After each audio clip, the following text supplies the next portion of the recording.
What up, everybody? Good morning and happy Friday. A little TGIF action coming at you.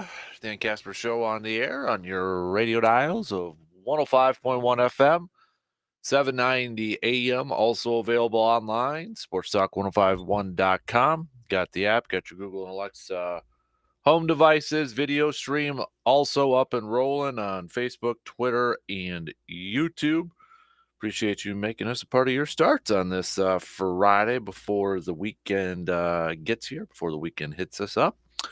What do we got on the good old game plan here for this morning? Well, we schedule that was leaked yesterday that we were talking about. Looks like it was all on the up and up. So there you go. It's 5 primetime games for Green Bay. I think we all kind of, well, we all underlooked it. So the majority of us had two or three, primetime games on there. So, but the Packers or the NFL giving the Packers 5. Now, again, the caveat or the asterisk next to it is 3 of the 5 are in the month of December. So can flex those out if need be, if there's a better matchup or they deem to be a better matchup at that point. But nonetheless, going with the brand of the G and Green Bay getting those 5. So now that it is official, I know we kind of hit it up yesterday, but it was kind of a leaked schedule out there. Wasn't sure if it was all on the up and up and such, but anything else kind of stand out to you? What do you think? Anything? I mean, if you want to do, I guess, some people have been kind of having some fun with it and, already going with record wise and that. And I get it. It's fun. It's May for me. So I'm not really looking at record predictions, to be honest with you. There's so much that could happen from May till September. So I'm not really going with the whole, win loss prediction here. I think, the things that stood out to me were the primetime games. Kind of, I mean, week 6 bye.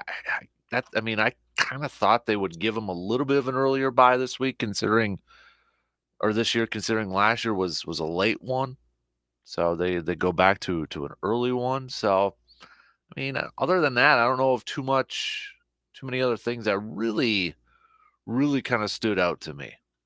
And just maybe I had a little fun nugget. I guess I had something I didn't realize. It's now 5 years in a row that Green Bay hasn't opened up the season at Lambeau Field. So, I mean, I guess if you're looking for a little bit of a nugget in that aspect, but other than that, I don't know. Again, I'm not going down that line or that road of records here in May, but I get it. Some people like to do it and that sort of thing and what have you. But yeah, third time and this is the Green Bay has now gone 5 years without hosting a game 1 week, longest streak in franchise history. And for the third time, the Packers will play 2 road games before their Lambeau Field opener. The last time they did that was 2016. 2016. So, if you looking at just kind of maybe some other things that kind of stood out here. You got 3 holiday games, I guess you can put on there. You got Thanksgiving and Christmas Eve and New Year's Eve. So, planning anything on those, and you're a diehard Packers fan, well, you're gonna have to maybe revolve around that a little bit. So, also on the docket, we're going to talk some Brewers. Brew Crew back in action tonight after having the off day yesterday. Taking on the Kansas City Royals. How important is this series for the Brewers, considering what's kind of coming up next on the schedule? After this series with Kansas City, go on a little bit of a road trip that includes the Cardinals and in Tampa Bay. After that, they return home, Houston, 4 games against the Giants, and then finish up the month of May on the road against Toronto. There's some tough matchups in there. And a Cardinals team that I know is struggling, but I don't know of too many Brewers fans who will be taking them for granted. So How big is this weekend series coming up here for the Brewers? You got Corbin Burns on the mound for the Crew tonight. Adrian Hauser's getting the start on Saturday, and it's still a TBD according to the official Brewers website for the game on Sunday. So we'll preview, not recap because they didn't have one, but preview this upcoming series and such. MLB.com had a post up where all the writers one quick fix that each team needs, and for the Brewers, not a big surprise. It was hit left-handed pitching, kind of the theme that has been talked about. We've been talking about for a while now, and as Adam McCulvey wrote for the Brewers side of things. Clayton Kershaw breezed through 7 innings against the Brewers on Wednesday, and he wasn't the first left-handed pitcher to do so. The Brewers own baseball's worst OPS against southpaws, in part because a number of their right-handed hitters, Willie Adames, Brian Anderson, Luke Voigt among them, happen to have reverse splits for their careers. The problem is particularly acute for Voigt, who was kept on the opening day roster specifically to play against lefties. He was 2 for 30 with 18 strikeouts against them before delivering a double off Kershaw. The Brewers hope it's a start. Also struck out a couple times in that game too. So, but I don't, we could probably add to this. If you don't think it is lefties, what else would you maybe put up there? Is it, right now maybe consistent hitting or just, better health, getting healthier, getting some of their guys back like a Brandon Woodruff and such. So probably add a couple more on there, but we'll throw in some baseball talk. Brewers still remaining just a half a game out of first place in the NL Central. We're going to throw a little hoops talk in here too with the Bucks. We've got another name attached or reported that we'll be talking with the Bucks for their head coaching job, and that's former Thunder, former Wizards coach Scott Brooks. Now, still haven't heard anything about, Nick Nurse or anything like that. That doesn't necessarily mean that they won't talk to him. But in terms of the coaches or available assistants or whatever that have been interviewed or reportedly will be interviewing for the Bucks, that's what we're going off of now. So you got Kenny Atkinson, you got Scott Brooks, Lee, the assistant for the Bucks here. If you had to kind of rank them, of the coaches that have been reported to talk to the Bucks or will talk to the Bucks, which one kind of maybe trips your trigger a little bit more, or do you view as a number one type option? Like if you were to power rank them, essentially, if you were to power rank the coaches that we know the Bucks have talked to or are planning on talking to, how would you kind of rate them? Do your little own power rankings, if you will. I've got mine. Now, I know it's probably not, the biggest, sexiest picks, big name picks or anything like that. But, the other, I know we kind of mentioned it yesterday. There was a report from Eric Name from The Athletic, who covers the Bucks, that mentioned that the Bucks would also be kind of looking at possibly current head coaches. Guys or coaches who are already, a head coach with the team in the NBA. So and that's the case in realistic options, like not going to be Eric Spoelstra unless somehow the Bucks give them a huge package, or it's not going to be Steve Kerr or anything like that.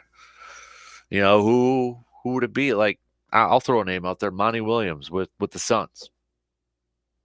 Suns just got ousted last night by the Nuggets in the postseason. So you'd probably have to send some sort of trade package over there. Now, I don't know off the top of my head how many picks that the Bucks have in the foreseeable future for the NBA drafts. Can't be many, considering too that they gave up quite a bit for, like, was it 5 second-round picks for Jay Crowder, and barely even see him down the stretch and such. But who would be that, like, realistic current NBA head coach that maybe the Bucks could go after and target. And who knows, maybe Monty Williams might be relieved of his duties too if the Suns kind of view it as shortcomings this year after trading for KD and not even getting to the Western Conference Finals. So we'll hit that up. We've got Inside the Training Room with Dr. Crow coming up in under an hour, just past 7 o'clock. Brandon Berg, Chippewa Herald will be joining us. By the way, if you haven't seen, because if you don't have like Twitter or Facebook, maybe you didn't see some of the team's schedule reveal videos.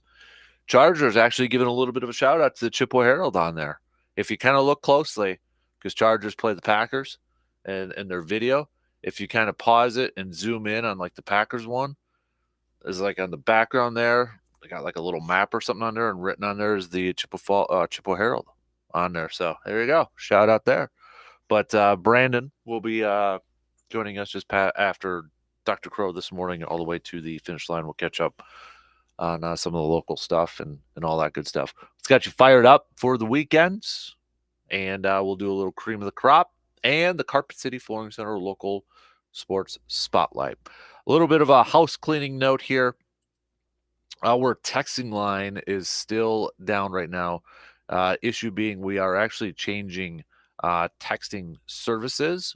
So that's kind of where it's where the hang up is, because everything's kind of transferring over.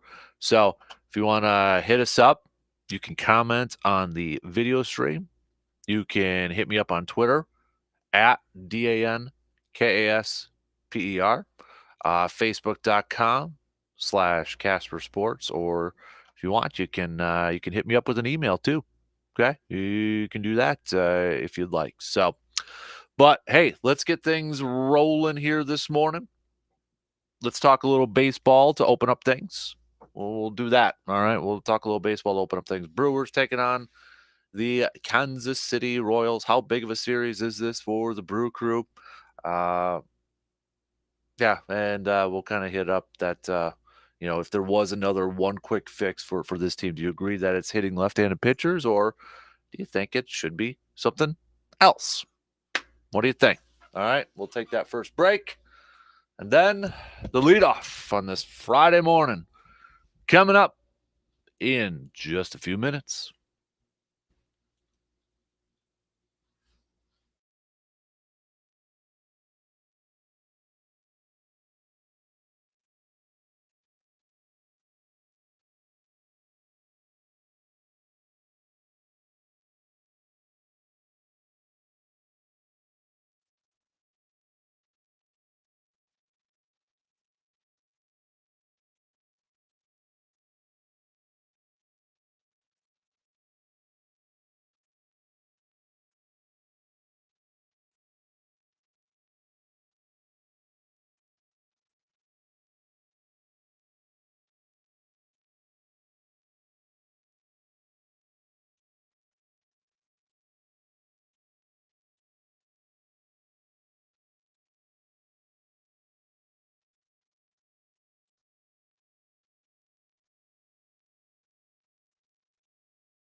Have you noticed all the amazing things going on with Chippewa Valley Habitat for Humanity? Well, right now they're completing a home build in Boyceville and will be building more in Menominee coming up.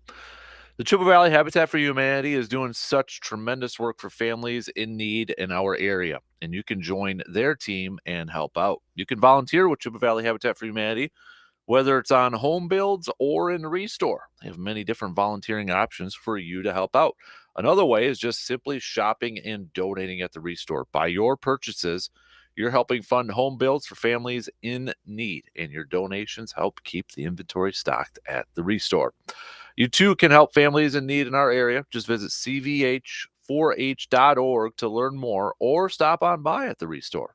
And if you haven't already, make sure you're following their Facebook page for the latest posts and updates on their home builds and the latest inventory that's available at the restore. All right, lead off. Let's chat a little baseball to open up things here this morning. Brewers coming off their off day yesterday. How big is this series for the Brew Crew with Kansas City? I hate to put a lot of, stock or I guess emphasis or whatever word we're trying to find here in a series in middle of May here. But I think for a couple of reasons, it's a fairly important series, I think, for the Brewers to just get back on track and get some confidence and just kind of get going here after, a solid, good month of April. They've started off this May pretty poorly. Let's just call it what it is.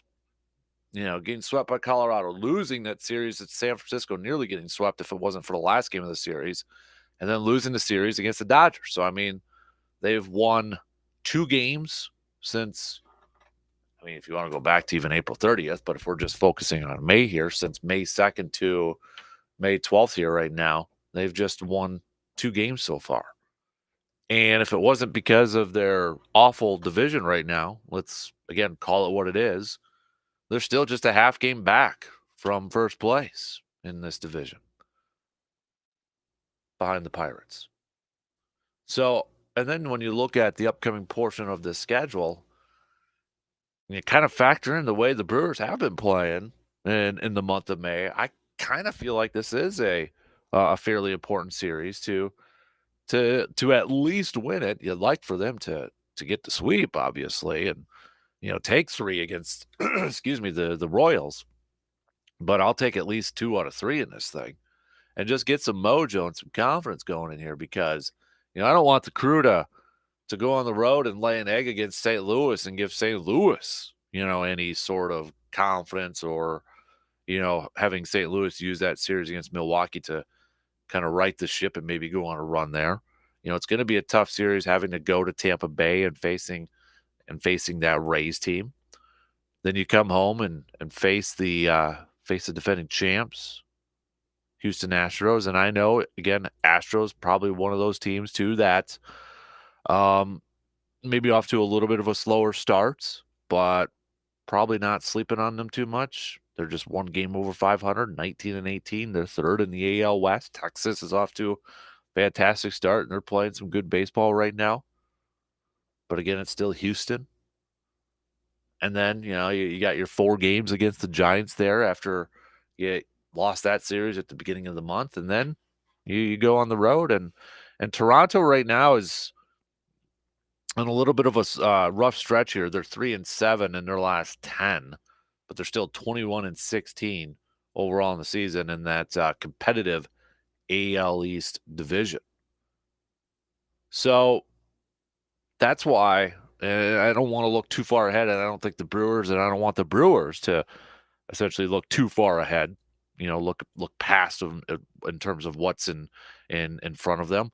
But I think they at least gotta win this series just to get some confidence rolling here and get out of this little bit of a funk that they're in at this point.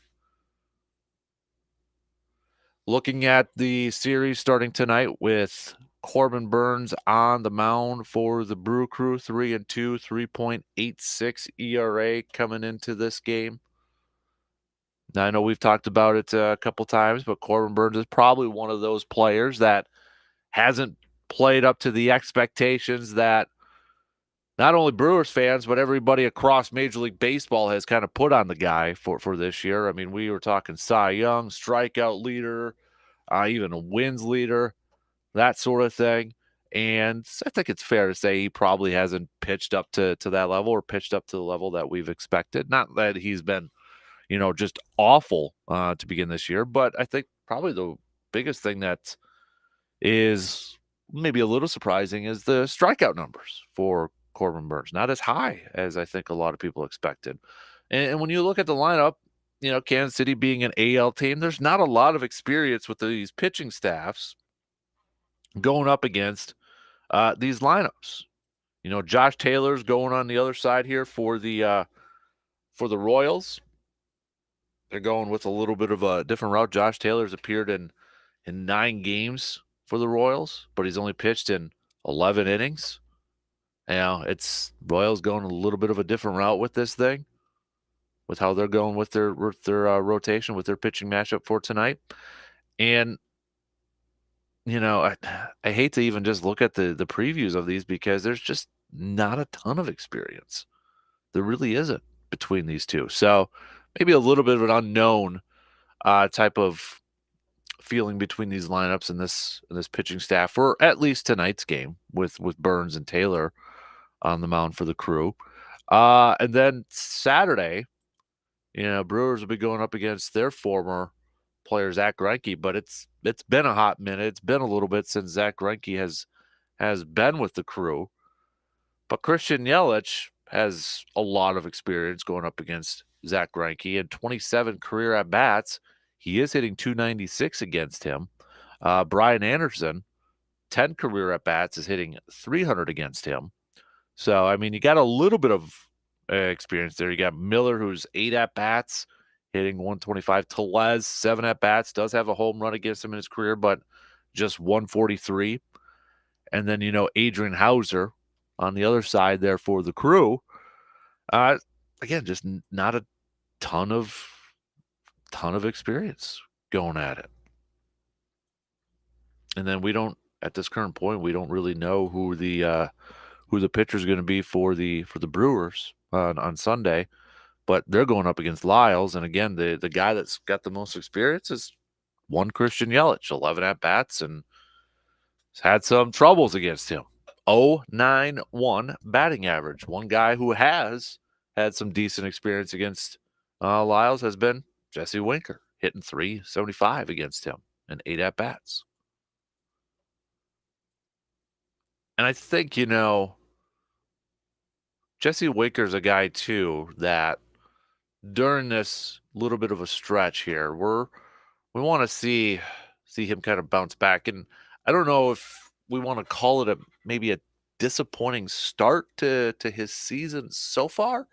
I mean, you look at his lines, he's .230. That's below his career average. His on-base percentage is almost 20 points below his career average. He's a .356 on base. His career's a .373. His OPS is about 200 points shy. His career, or his OPS for this season is a .626. Career, he's an .828. No home runs. And you look at his last 37 at-bats, he's just hitting .189 with a .362 on base and just a .189 slugging. .189 slugging. I mean, we could probably pick a few different players to kind of highlight during this, recent stretch here, especially on the offensive side of things, and be like, dude, what's going on right now? What's the deal? What's the issue? I mean, you pick a player and you're probably going to see that. William Contreras, I know, is their leader right now in batting average. But one player, I guess you could kind of say as of late, who's been playing fairly well is Bryce Terang. I mean, we know him mostly for his, some of his defensive plays, and he's had some big hits already in the big beginning part of the season. But you look at his last 20 at bats, he's hitting .381. His on base percentage is a .391.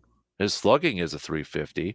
He's not known necessarily as being a power guy, but he's getting the hits. He's getting on right now. It's kind of just been a little bit of an up and down for a lot of these guys. So you got a couple guys who are hitting the ball well, but other guys like a Rowdy Tellez in his last 24 at bats, just 167. Obviously we know about Yelly and such. So, but we'll see. And Josh Taylor, who's going tonight for the Dodgers, and again, don't expect him to pitch a whole lot, but it's a lefty. It's a lefty. So if you're Craig Counsell, do you continue to put in your lineup to go after left-handed pitchers, or do you know that, hey, probably not going to be staying in the game too long, so let's just put our best out there for tonight and let it roll? I think you have to. I personally would. Knowing, especially Taylor, yeah, he's a lefty and he's going to be starting the game. It's kind of like it's a page out of the Craig Counsell book from a few years ago when they faced the Dodgers in that series. Remember? Was it they started Wade Miley for an inning or such, and then Brandon Woodruff came in, getting Dave Roberts and the Dodgers to put their lineup in to go up against left-handed pitchers and such. I'm sure Counsell and his staff and looking at this and be like, okay, do we go all out there with our left-handed, hitting lineup, or do we just throw out the best guys right now?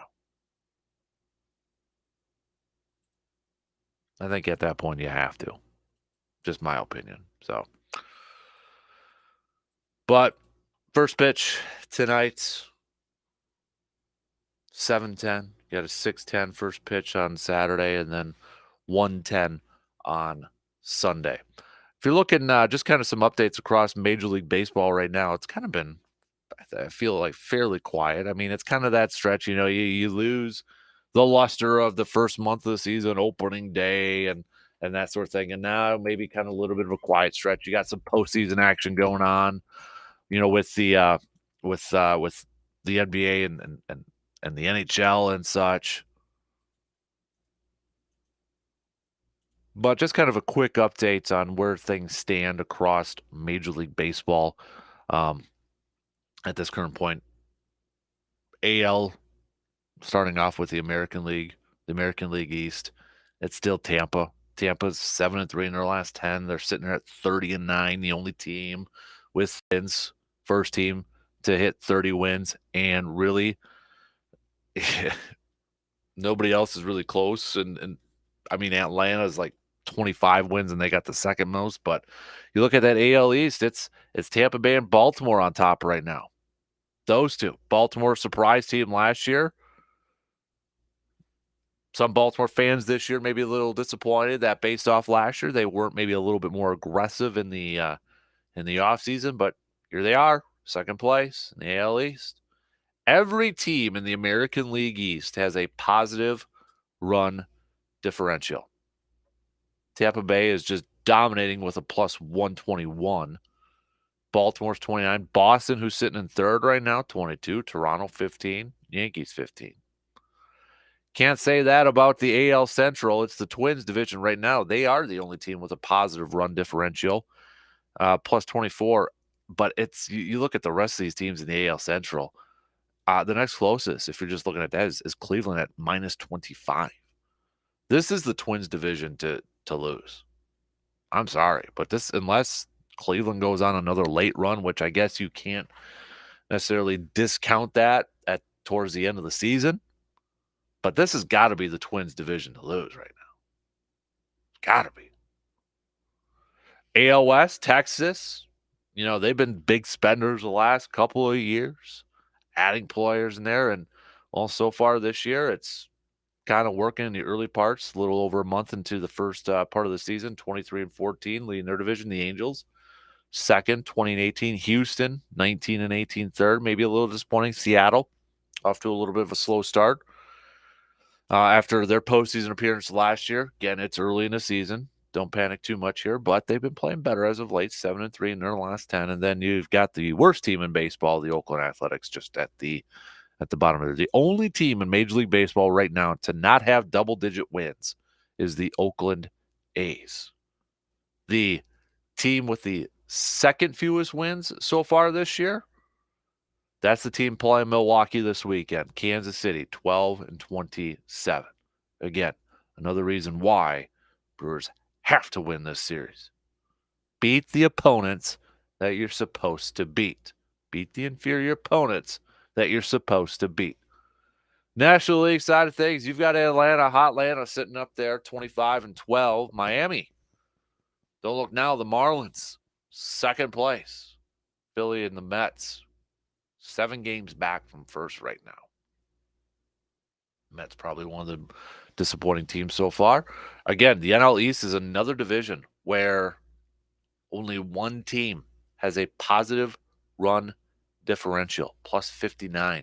Miami, who's in second place with a 500 record, has a minus 54 run differential. The Mets minus 15. Philly minus 24. The NL Central, this is kind of an interesting one here, too. Pittsburgh being a nice surprise so far this year. They're in first place, but they're just 1-9 in their last 10. This is why the Brewers are still just a half game back, is because the Pirates have been worse than the Brewers during this stretch. Pirates 1-9 in their last 10 games. The Brewers 2-8 in their last 10 games. Everybody else in their last 10 games in this division is under 500. Cubs 4-6, Cincy 4-6, St. Louis 3-7. But one of my favorite stats in like basketball and baseball is run differential. That's why I always bring it up. The Cubs, who are in third, one game under 500, have a plus 48 run differential. That's the same as the Dodgers. Dodgers have a plus 48. We said Atlanta has a plus 59. I mean, plus 48, not bad, but they're in third and one game under 500. Milwaukee is a plus 12. Pittsburgh is a plus 10. NL West, Dodgers reclaiming the throne because they've been playing some good baseball in their last 10 games.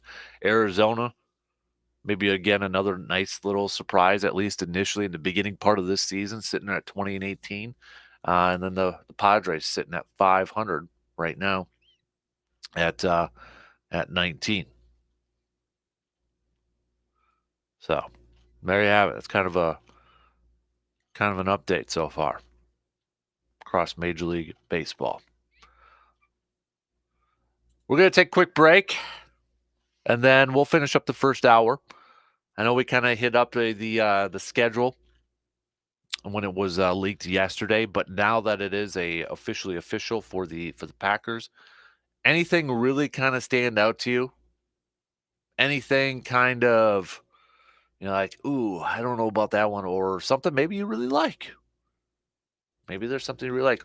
Are you one of those too that when that schedule comes out, now you could kind of start to plan maybe your fall and your winters, and maybe you're one of those that you try to go to a game every year. Now that schedule's out, you're kind of looking at like, okay, I can make this one work or that sort of thing. Let me know. Reminder, texting line is down as we're transitioning into a new one. So you'll have to hit me up on Twitter or Facebook or shoot me an email. Okay. So we'll take a quick break. And then we'll finish up the first hour already on this Friday after these quick words.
Now that we've gotten some decent weather, we're more active outside, mowing the lawn, golfing, working on completing some outdoor projects. But with all that, that also means you're probably getting a little sore in the back, the neck, the shoulders. Sounds like you need a quick adjustment, which means it's time to go visit Dr. Logan at Shepke Chiropractic. With all of us being more active this time of year, chances are that we're going to need a few adjustments to our neck or back. That's why at Shepke Chiropractic, their goal is to work with each patient to achieve their goals and perform to their fullest potential in the capacity their life requires. So don't let your neck or back pain slow down your busy summer.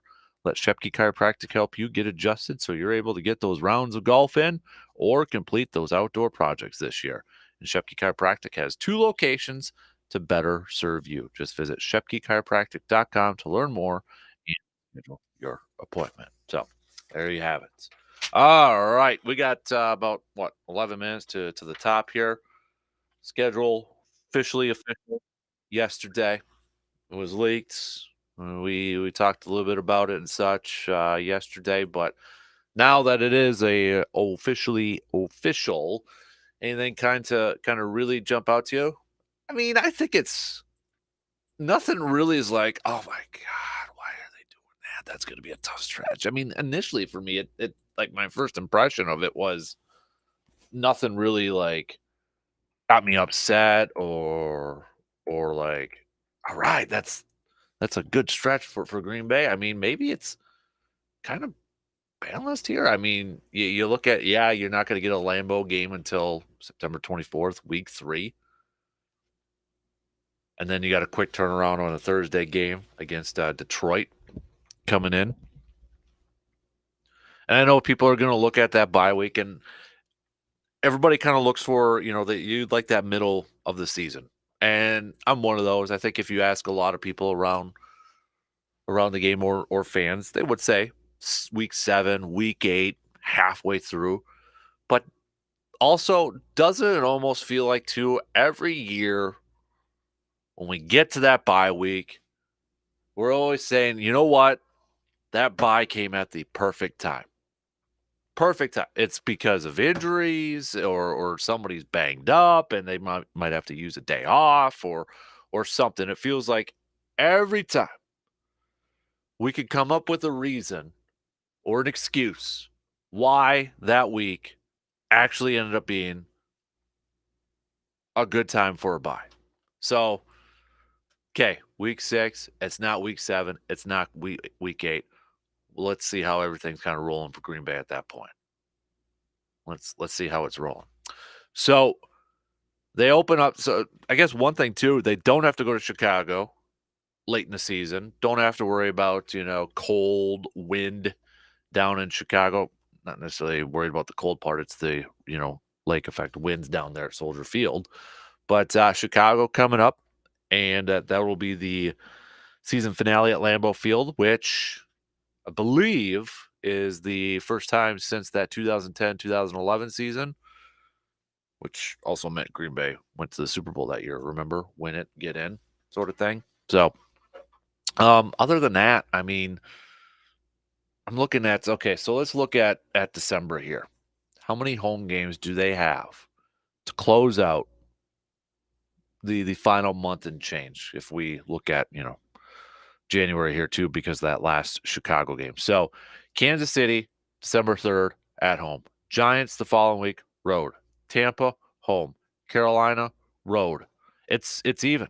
Then you're at Minnesota. So I mean your final six games, it's 3-3. Balanced. Maybe if you're Green Bay, you'd like all those home games at the end. I believe the record's pretty darn good in the final month and change in the season. If you kind of break it down by quarters, again, it's not even numbers with the 17 game schedule here, but if we look at it, first quarter, if we include week 5 on here, just because it makes sense with the bye week on there. So your first 5 games, 3 of 5 are on the road. Then you get a bye. So your second quarter, week 7, week 8, week 9, week 10, you're 2-2, 2 home, 2 away.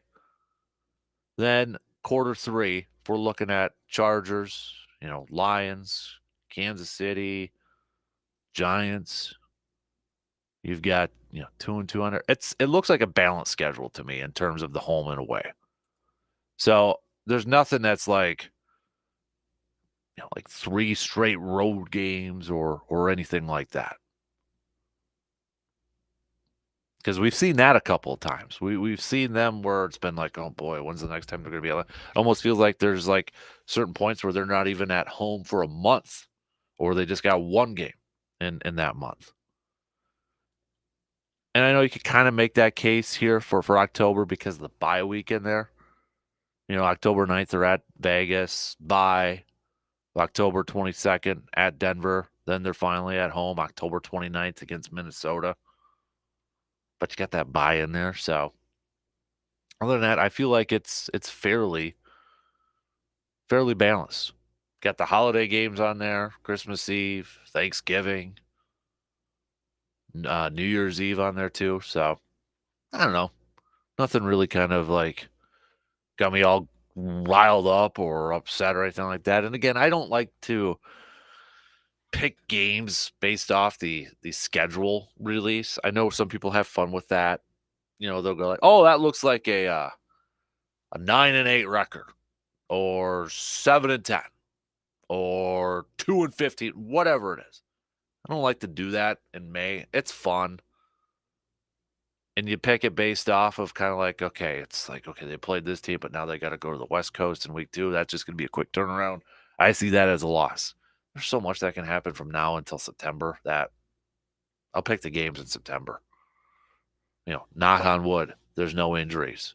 Probably chances are there's going to be something that happens, whether it's serious, you hope it's not serious, or it could be something minor, but let's get to September here.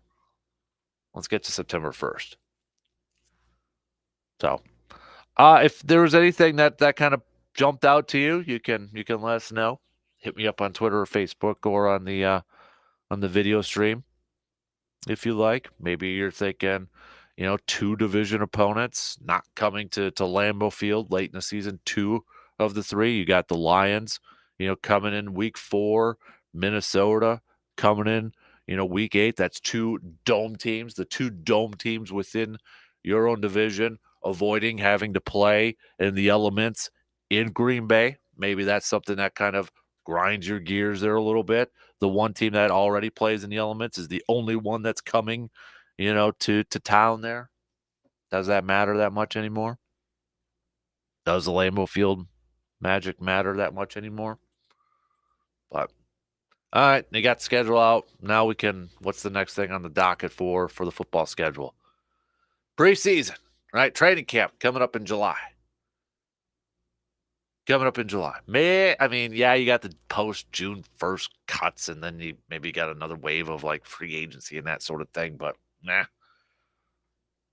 we got a little time now till training camp in July. So, all right, you can email, hit us up on Facebook, Twitter if you like your thoughts on the schedule release and such. So, coming up next hour, we'll kick off talking with Dr. Crow inside the training room. Catch up on some of the injuries going out there in the baseball world, especially. Got some injuries to top players out there to kind of get the breakdown from our expert. After that, Brandon will be hopping on. Brandon Berg, Chippewa Herald. I will catch up on some of the local stuff. We'll get back to some more baseball talk with him. We got a Carpet City Flooring Center local sports spotlight, cream of the crop. What's got you fired up for the weekend? Got all that to hit up on. Hoops wise, Boston, they got the W last night to extend that series. Now we get a game 7 between Boston and Philly. See, it worked out, Bucks. It worked out. You were supposed to get the victory in round 1 and let Boston and Philly wear each other out, bang up on each other. They're doing that. They're in a game 7.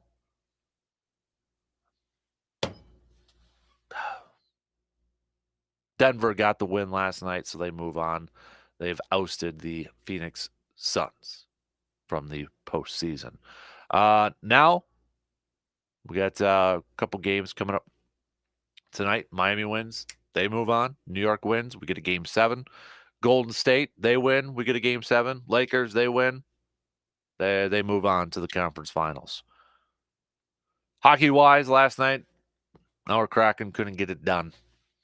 Couldn't get it done against Dallas. Dallas now leads that series 3-2. We're one loss away from elimination. Carolina eliminated the Devils of New Jersey in overtime, though, to move on to their conference finals. Tonight, we've got Florida taking on Toronto, Edmonton, and Vegas. Edmonton and Vegas tied at 2 apiece. And then we've got Florida still up 3-1. Back to some hoops talk. We mentioned it in the opener, but another name has been attached to the Milwaukee Bucks opening head coach opening, and that's Scott Brooks, the former Wizards, former Thunder head coach. Sounds like the Bucks are going to be talking with him. Based off of the names that we have heard that the Bucks have reached out to, how would your power rankings go with that? That's like Kenny Atkinson. That'd be Scott Brooks. That would be their associate head coach Lee, etc. We'll go through those again as a reminder. But if you had to rank them, so unless I miss something, which is possible, they have not contacted Nick Nurse yet. They have not interviewed Nick Nurse yet, so Nick Nurse wouldn't be in this exercise. Okay, it's not who do you want. It's based off of the coaches that they have talked to. We haven't heard that they've talked to Becky Hammond, so you can't put her on this list. But if you had to power rank them or kind of rank them in terms of your favorites, who would that be? So, well, Brandon and I will probably hit that up in the next hour or so too. But you can play along with us if you'd like. Mine's fairly easy. Mine's fairly easy, and it seems like right now, Bucks are kind of, besides their own associate head coach Lee, who's up for other jobs too, who's been getting interviewed for other head coaching jobs. Looks like Bucks are looking for coaches who have head coaching experience. All right, one in. We got a couple more to go. Stick around. We'll kick off the second hour with a little Inside the Training Room with Dr. Crow after these quick news updates.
Crank it up.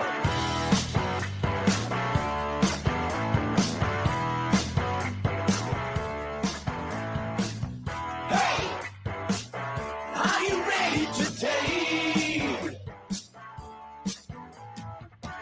Get up. He's on his way.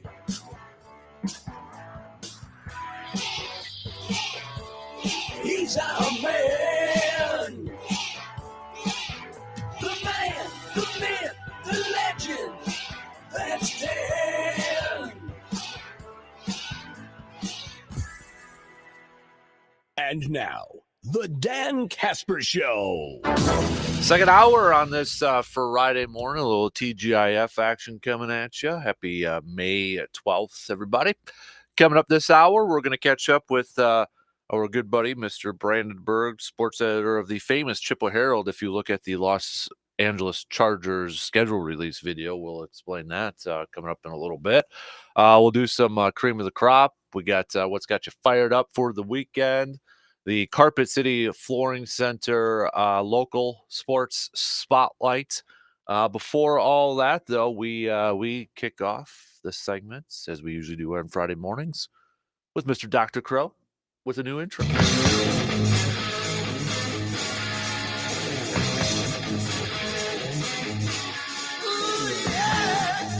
Paging Dr. Crow. Breaking down the latest in sports injuries. It's time for Inside the Training Room with Dr. Crow. You better call me a doctor. Feeling no pain. On the Dan Kasper Show. Somebody give me a doctor. All right, so I'm still working on it, but that's a rough draft, okay, Dr. Crow? So we're still... It's solid. It's a solid start. I gotta edit some stuff on that, so we're still working on it for you to get you your intro and that. So how you doing, bud? Fantastic. That'll boy. Hey, let's lead off here a little bit with baseball, because I was looking through the injury report here, Austin, and I was seeing a lot of guys like Max Scherzer. He's listed as neck spasms, and I saw a couple other guys. They're calling it neck spasms. So, what exactly, when you hear somebody say neck spasm, I mean, like, is it kind of like how we know it as like a back spasm or anything like that, or is there something maybe a little bit more to it? Do you think? And usually it's a somewhat nebulous term. I mean, people often use the term tightness or spasms. I mean, it's not like they're truly walking around with like a cramped muscle the whole time. I mean, if you had a cramp in your back or neck that didn't go away, you'd be in the ER probably. So a lot of times this is going to be more like irritability. The real question, of course, is what's the underlying thing driving that. So that can be just simple, like, musculoskeletal pain just from overuse. Sometimes you can have an actual, strain of a muscle in your neck. Obviously, with something more serious, it would be like a disc herniation or issue like that. But that's generally going to present with more what we call radicular symptoms, like nerve-based symptoms, and that'd be much more serious, and they would be, discussing that. So in all likelihood, this is just kind of like an irritable thing, and they kind of clump it into this kind of neck or back spasm type category. And there's really probably nothing you can do in terms of increasing or speeding up the recovery process. I have to imagine it's mostly just kind of letting it play out. Do you think? Yep, that's exactly what it usually is give them a rest. They're going to get tissue work, massaging, ultrasounds. There's a lot of stuff that's going on like myofascial work. So like cupping, if you remember a couple years ago in the Olympics, I was like digging all the swimmers. They looked like they'd been attacked by big leeches or something. Those are different things that they're trying to do. It's called myofascial techniques. So just different things to work the soft tissues. So they'll get that. But at the end of the day, a lot of times it is simply need some time to heal. You mentioned the company, like I immediately thought of Michael Phelps as soon as you said that. So is that mostly just for muscles with that cupping technique? Yep, exactly. Yep. That's really what it's geared towards. I mean, the idea is that you're drawing in blood flow. It's going to promote healing, pull in growth factors, all that kind of stuff. So that's really going to be geared at muscle-based problems. So you mentioned the blood flow again, and this might be a stupid question that I'm going to ask you, but because you've mentioned that before in the past with like bones healing, is the most instrumental thing in any type of injury, whether it's a muscle injury or a bone injury, the blood flow? Is that the key ingredient? Is I guess your blood in recovery? Yeah, Yeah, it really is. I mean, that's the highway for nutrition to get into whatever is healing itself. So that's why certain bones, for example, have a hard time healing. So like the dreaded Jones fracture, we've seen that in a number of athletes who've had Jones fractures. That's the fifth metatarsal, so in your foot, that has an area that just doesn't have good blood supply, and that's why it's such a bad fracture. There's plenty of other fractures that heal well, and it's not nearly as big a deal because the blood supply is much more robust. So there's certain areas in the body, certain tendons, for example, the rotator cuff parts of the patellar tendon, quad tendon, they just don't get quite as good of circulation or blood flow to them, and they're much more prone to these injuries for that exact reason. So yes, whether it's an acute injury and healing from that or chronic injury, lack of blood supply certainly plays a role in that. So it was not a dumb question. It was a great question. All right, I get one extra gold star for me this morning, so I like it. Dr. Crow inside the training room from Chippewa Valley Orthopedics and Sports Medicine. Switching over quick to the NBA here now. Anthony Davis, he got elbowed to the face of the head a couple days ago, and he was wheeled off in a wheelchair, and there were some people questioning about what was that overdoing it, and then it sounds like he's out of the clear, but. One thing I was listening a lot on some other sports talk radio, national ones, and they were kind of criticizing the term concussion-like symptoms. Now, and is that kind of a nebulous term, like you were just kind of saying a little bit earlier with something else? I mean, like concussion-like symptoms, doesn't necessarily mean concussion, but it almost feels like it should be a concussion if they have concussion-like symptoms. You know what I'm kind of getting at there a Yeah, little no, bit? it definitely feels like they're dancing around it. I mean, at the end of the day, it's not like a ACL tear where you can get an MRI and it's a definitive answer. There's no concussion test per se. Not that there's not assessment tools that we can use, but there's not a simple test that we can have, like a blood test where it's like, all right, is there an infection present? Those are things that we can sometimes get a very binary answer for. Concussions are a spectrum, right? And so we see that where you assess the patient, you look at the neurologic system, you look at the balance system, you look at the eyes, you look at mental acuity, all these different things that we can do. But at the end of the day, you're trying to make a subjective call on whether there's a concussion or not. And I think there's perhaps some hesitancy because they're concerned maybe that's going to keep them out. I don't know. I mean, at the end of the day, we all know that really, especially in the NFL, there's been a bigger push to being like, look, let's not sweep it under the rug. If anything, let's play it safe and keep people out. Basketball obviously has less contact sometimes than football. But he did take an elbow. I saw the replay as well. I mean, it was definitely a good hit. I didn't look that crazy, but sometimes it doesn't have to be that massive of a blow to the head. If you just catch it just right, it rings the bell, as they say. And then that's what it is. I mean, it's just like you can get a neck spasm, you can have a muscle problem in your neck, you can have an injury to your brain. I mean, that's simply what it is. And so we need to acknowledge that. And so if he's having symptoms like that, I mean, if he's having a concussion, it means he has a concussion. I'm with you that it just seems weird that they're going to use that verbiage. So to me, he has a concussion. Now he may be mild, and they can put him in the concussion protocol, which is essentially these set of rules that we have to follow to allow a player to get back to participation safely. And if it's mild, then he can come back quickly. But he should be put in that, and I would assume and hope that he is. Mm-hmm. Sticking with hoops, and I mean, if Miami wins, they're going to be moving on. Sorry, Bucks fans, to keep bringing it up here, but one of those players that went out in that Bucks series, and Wisconsin native Tyler Hero, and I never got a chance to ask you this, but the fact that Miami's continuing to play, there's talk that he could be coming back here. 6-man, one of the best players in the league. Now, when he played the Bucks, I believe it was game 1. It looked like he broke his hand, and they kept him out there. And I'm reading the surgery he underwent, and it says that he underwent a successful open reduction in internal fixation surgery on the 3rd and 4th metacarpal on his right hand. Can you explain in general terms for the rest of us what open reduction and internal fixation is? Yep, that's a term we use often. So we use it just for short. We call it RIF for reasons because that is a mouthful. So all that means is that we actually open it up. So we make an incision in the skin. We realign the bones. That's the open reduction part. So reducing means to put it back where it's supposed to go. And then internal fixation means you put something in there to hold it in place. So it's cutting it open, realigning it, and holding it in place. Metacarpals are generally going to get one of two things. And I suspect he had plates and screws. So the good old-fashioned small plate, you put these little screws that hold the bone together. and that's almost certainly what he had done. You can, for bones like that, also use these like intramedullary wires. So you go inside the bone. So all of our bones are harder on the outside. It's called cortical bone, and we have softer cancellous bones, so you can slide things inside of them. For example, we put rods in the tibia and femur. Same concept, it's just much, much smaller. You can do that in the metacarpals, but usually we'll do that in the setting of like a polytrauma patient or something along those lines. So my guess is he had plates and screws in there. And often people are able to get back at a month, or so after those injuries, especially if they're able to play with a brace. So that obviously is going to be affecting him for the playoffs, but the way the NBA playoffs drag on, he might be able to get back if they keep advancing. You never know. So you mentioned that with the recovery time, so I'm going to go back to the blood question. Does the hand have better blood flow for those recoveries than, say, like a foot injury? Yes, the hand is probably some of the best blood flow in the body. So it's this kind of adage that we have in orthopedics. I mean, injuries in the hands heal incredibly well. So that is it's a very important. I mean, it's obviously they're super important to how we function as human beings. So the body, for that exact reason, shunts a lot of blood to the hands, and so they heal well. They deal with infections well.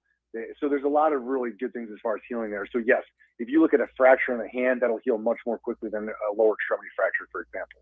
Interesting. Andrew Wiggins with Golden State Warriors.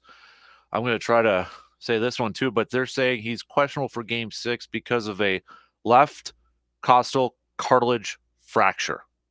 What the heck is that? So that would be basically the cartilage tip on the rib. Okay. And so that it's essentially kind of like the injury to the cartilage cap, which I think we've talked about that for a couple other athletes, because sometimes they'll use the term like rib tip injury, or cartilage cap. There's a lot of different terms that they'll use for it. So the costal essentially is in reference to ribs, and the cartilage being the cartilage. So it's probably the cartilage area. Now there's also, as you get further down, there's some of the ribs will have a cartilage portion to them that extends even further. It could be an injury to that area, obviously without knowing definitively, but that's what it's going to be. It's going to be essentially a cartilage area of the rib injury. And so, I mean, just like a rib fracture, they're not usually intrinsically dangerous, but they are quite debilitating because, as it turns out, breathing is important to what we need to do as human beings, especially if you're playing a sport. So they can be very painful to play through. So the cartilage, because we've talked a lot about, obviously, with cartilage and knee and tearing that. What's the difference, I guess, from tearing cartilage and like fracturing cartilage? That might be a stupid question with this, and I'm guessing. Yeah, well, the functionality, I mean, cartilage is we have cartilage in a lot of different places in our body, and it serves different functions, right? So when we talk about cartilage on a joint, for example, we're talking about the white shiny surface that provides like a frictionless or close to frictionless surface for a joint to glide and move, right? So that's articular, or what we call hyaline cartilage. Now you're talking about cartilage in the ribs. That serves a different purpose altogether. So that's usually like an attachment point for some of the muscles around. And so as you get a little bit further down, again, the ribs will extend from bone and kind of turn into more cartilage-like. So that's going to be more of a structural area where the body wants more motion, right? A bone is relatively rigid where cartilage has more movement. So the function is very, very different. So when you injure it, like a cartilage damage in the knee, you're damaging kind of the weight-bearing surface, whereas this cartilage is cartilage that's helping to create like the rib cage, if you will. So it's more of a structural piece, and like as the name implies, rib cage is like a cage it's really to protect your heart, lungs, and your viscera. And so when you have a damage to there, it's going to be more of kind of you're damaging the protective structure around your body. So it doesn't have a lot of a long-term effects. So you injure the rib cartilage, you're not worried about developing arthritis there down the road, right? Whereas you injure cartilage in your knee and you are concerned about that. So they have different long-term issues. And he's Dr. Crow, Chippewa Valley Orthopedics and Sports Medicine. Dude, appreciate the time. And you know what? I'm going to open it up to our listeners too. If they've got any recommendations for maybe another song or something like that for your intro, if you're up for that, we'll get a little nomination. Hey, we can make it fun. Yeah, let's do it. Hey, if we do a couple versions too, we can do that. We can do whatever we want, man. That's right. Exactly. That's right. So we're rebels. Hey, have a good Mother's Day weekend. Treat the better half, extra special this weekend. Okay, boss? Will do. You as well. All right. You have a good weekend. We'll talk to you soon, bud. Yeah. Take care. You got it. Dr. Crow, Chippewa Valley Orthopedics and Sports Medicine, joining us this morning. Learning a lot right there. Always love chatting with Dr. Crow. We'll try to learn some more with Brandenburg, but we'll see if we can or not after these quick words.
All right, approaching the bottom half of the hour here this morning. Big thanks again to Dr. Crow, Orthopedics and Sports Medicine, for our Friday Inside the Training Rooms.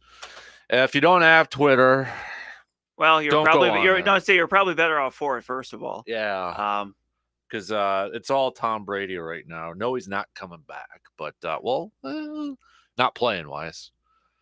But apparently, he's in talks with the Raiders about becoming a limited partner of the Las Vegas Raiders. So, in an ironic twist of everything, would that make him the boss of Jimmy G, Josh McDaniels? Their GM is also a former Patriot front office member there too. So they're basically just trying to be the Patriots, They which, are. as we've seen over the years, always works really well when other teams try to just be the Patriots.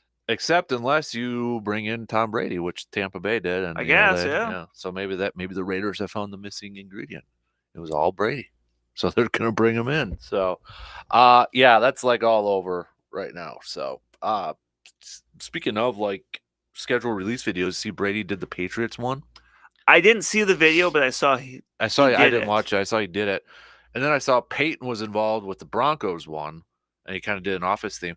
I was thinking about this too. It almost seems like, because when you talk about these quarterbacks that have played for a couple different teams, which one are they, or players, which one are they more known for? I almost feel like Manning is trending towards more known for Broncos, just because it feels like he's doing more things with the Broncos than he does with the Colts right now. does seem that way, You know, which is interesting. yeah. And I would think, like the Patriots, where Robert Kraft was sued to say, "Hey, Brady, you're back with us. We're going to honor you. There's no grace period, anything like that." And then he's doing this, with the schedule thing. But it feels like, when was the last time Peyton did something with the Colts? I don't know. It feels like it's been a hot minute. Which I don't know. Jim Irsay, I would feel like would be one of those guys too. Like, Peyton, back in the family, man. But I don't know. You'd think so. I think Peyton has a house in Colorado though too, or something. So maybe that has something to do with it. I don't know. But saw it yesterday. I'm like, I don't remember last time. It's starting to feel like Peyton's more recognized with the Broncos. So, your thoughts on the schedule? Anything gonna pop out to you? I mean, who do you open up with? You open up with the Tampa Tampa Bay. Bay. Yeah, that's right. The fighting Baker Mayfields. That's right. So there you go. I don't like picking games after a schedule release. No, to me, it's like grading the a draft afterwards. Where Yeah. I had to laugh because there was an analyst talking about draft grades. Where look, people are going to do it, but I don't put too much stock in it. And generally, if you look at enough, you kind of see a variety of grades. But the analyst was kind of laughing because they had looked at someone else's grades, and they didn't say who, but I think I'd seen the same one where every draft grade ranged from A to B minus, which I want that guy as a teacher. As you know, I wish I would have had those grades when I was in school. But as we know, that will not be that way. Where every grade will be, or where every team will get an above average or better return on their draft investment. That just doesn't happen. Like, if you get out of a draft with like 2 good players, that's a great draft. So that's, and I kind of feel that way a little bit. I appreciate the different videos and things people are starting to do creatively to, to announce their schedule. But as far as the kind of the breakdown of, what about, this versus this and this and this, it's like, things change. Like, speaking of the creativity of the videos, one David Bakhtiari was not happy with Green Bay. I don't know if you saw that. It's a video. I didn't see the video. I saw it, but I didn't have the sound on. It was like playing in the background sort of thing. It was like a TV theme. It was like a TV infomercial. Yeah. And Bakhtiari not happy. He was tweeting at the media director, Jason Wallers. He called them out for it on there. So it is not Chargers level of aggressive. No. So if anybody hasn't seen the Chargers one and you're not realizing the what we were kind of talking about too with the Chippewa Herald is mentioned a little shout out on there. The last few years, the Chargers have been known for being pretty, aggressive, I guess is one way to put it, but that almost feels like it's too strong. Like they're not afraid to kind of go there when they're talking about teams in their schedule release. Yeah. So if you haven't watched it, go watch it. Yeah, it's funny. If you want. It's better. It's hard for us to kind of explain it a little bit. It's in the vein of like an anime, which for those of you that don't know, anime is like Japanese animation. Right. Yep. Yeah, they started that one last year, right? Yeah, they did it last year, and people really liked it. And it's yep. So, but yeah, Bakhtiari not happy with Green Bay's. Not happy. So, which I actually did. I saw the video and I actually looked at the comments. And a lot of them were basically like, "Hey, you guys actually tried something." They did try something. They tried something. Yeah. Like it's because usually they don't. It's pretty vanilla, but that's fine. I feel like if we were to hand out an Academy Award for best release, Charger, but Titans are getting a lot of love too. The Titans is different because for those of you who didn't see it, the Titans just went to downtown Nashville and were asking tourists, they would show a picture of a logo for one of the teams they were playing and say, well, who is this? And they showed the responses that were way wrong. Yeah. And I think the thing that gets me is because they would be they're a person or a group and they'd be like, oh, that's, whatever. And then they would flash it on the screen and then, they were wrong. My favorite part of it was both times that they played the Colts, they had these groups of people, and both times they were super convinced they knew which one it was, and they were wrong. Both times they said it was the Dallas Cowboys. Yeah, and it's wrong. So then what they would do is they would flash the Colts logo but put Cowboys on it. Yeah, whatever they would put the team name as whatever the person said. Right. Yep. Yep. And then they would play the NFL on Fox theme, which I think that was kind of what cracked me up because it was just such a quick cut. Yep. And like every time they were wrong. There was the Mhm. Boston Bobcats for the Cincinnati Bengals. The Red Stallions for Atlanta, and Atlanta's having fun with it. They changed their Twitter name to that. So one time Jacksonville Jaguars were Chester Cheeto, which his name was Chester Cheetah, but still. Yep. Yeah, it was good. Yeah. We've watched it already. We don't need people tweeting it at us. The video we've seen it. So okay, Brandon. Just past here. So baseball talk. What are you laughing at now? You're just like, okay, Brandon. I was waiting for you to go, Brandon, okay. Brandon, okay. Letter Kenny? Just be super serious about it. Mm-hmm. Brewers back at it, starting a series against the Royals. How big is this series with the Royals considering what's coming up next for the remaining month of May? Got to go on the road against the Cardinals, which I don't know of any Brewers fan. I know the Cardinals are struggling, but I don't know of any Brewers fan that is still good. comfortable. Yeah, that feels good about that. Tampa Bay, best team in baseball right now. You got to go on the road with them. Houston, defending champs. I know they're off to a slow start, but still. San Francisco for 4 games. You just lost, their series. Almost got swept by them. And then Toronto, which I know they're struggling too, but that's on the road against Toronto. Kansas City has the second fewest wins all across Major League Baseball. The only team worse is Oakland. Which, right now I can just feel Brewers fans just kind of clenching up saying, a series they should win. And don't worry, you play Oakland coming up in a few weeks here, about a month in June 9th, 10th, and 11th. But, looking ahead in that, how big is the series then with Kansas City? Very, just to kind of pull the nose up a little bit because it's been a rough last few weeks. And to go up against a team that, ideally you feel like you're better than. And these, this is the kind of series that you should win, but it's also the kind of series that the Brewers haven't really won.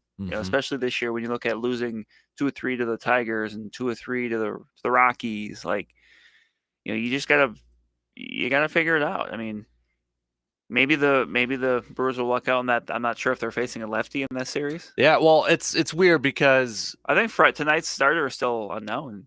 No, it's almost it's a bullpen start, but it's a lefty. So it's like they're taking a page out of the Craig Counsell, and it's like, oh, do you put your hitters out there to do that? But it's it's Taylor.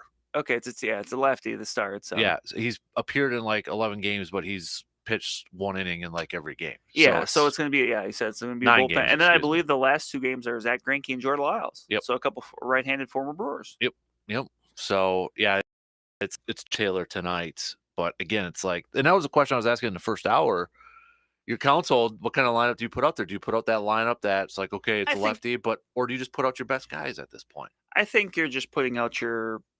Well, I mean, I don't know enough about the Royals bullpen to know like how many lefties you have. Like, but I think you just put out who you got. Like, it's tough. You don't want to. I don't think you want to outthink yourself.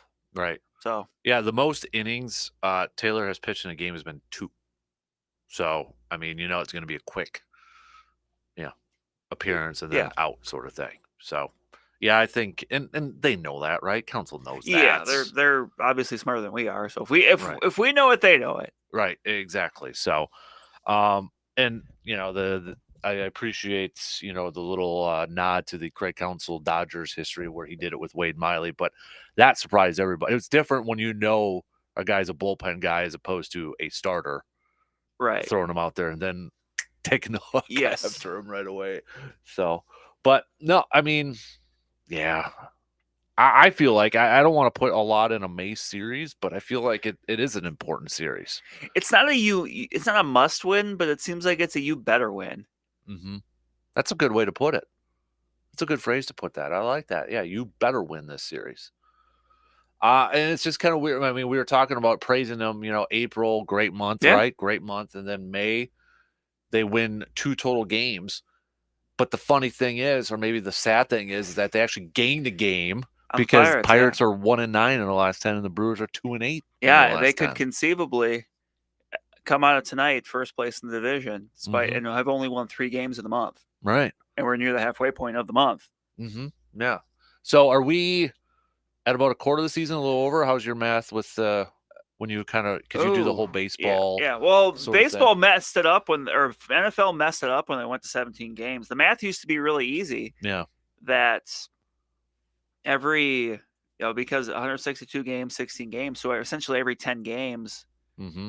and we're not quite there yet. They're 37 games in, so it'd be about 40 to 41, somewhere. Yeah. So by the end of the weekend, we would be roughly at the quarter mark. At the quarter mark already of the season. Yeah. Yeah, because it's about 23%. Yeah, so 22.8%. So okay, we'll save and seems assess. like just yesterday we were at Highview watching the Brewers not be able to score any runs against the Cubs in the opener. That is true. And then they went on that run after. Well, then they couldn't score any runs the first 8 innings in Game 2, and then you couldn't stop them. And They were dominant. It just exploded. So, what has there was an article up on MLB.com, like one quick fix for every team. Did you read that one? I saw there. I didn't read it, but I had seen like the headline for it. Okay. Any guesses on what they picked for the Brewers? I don't know if it's a quick fix, but I know it needs to be fixed.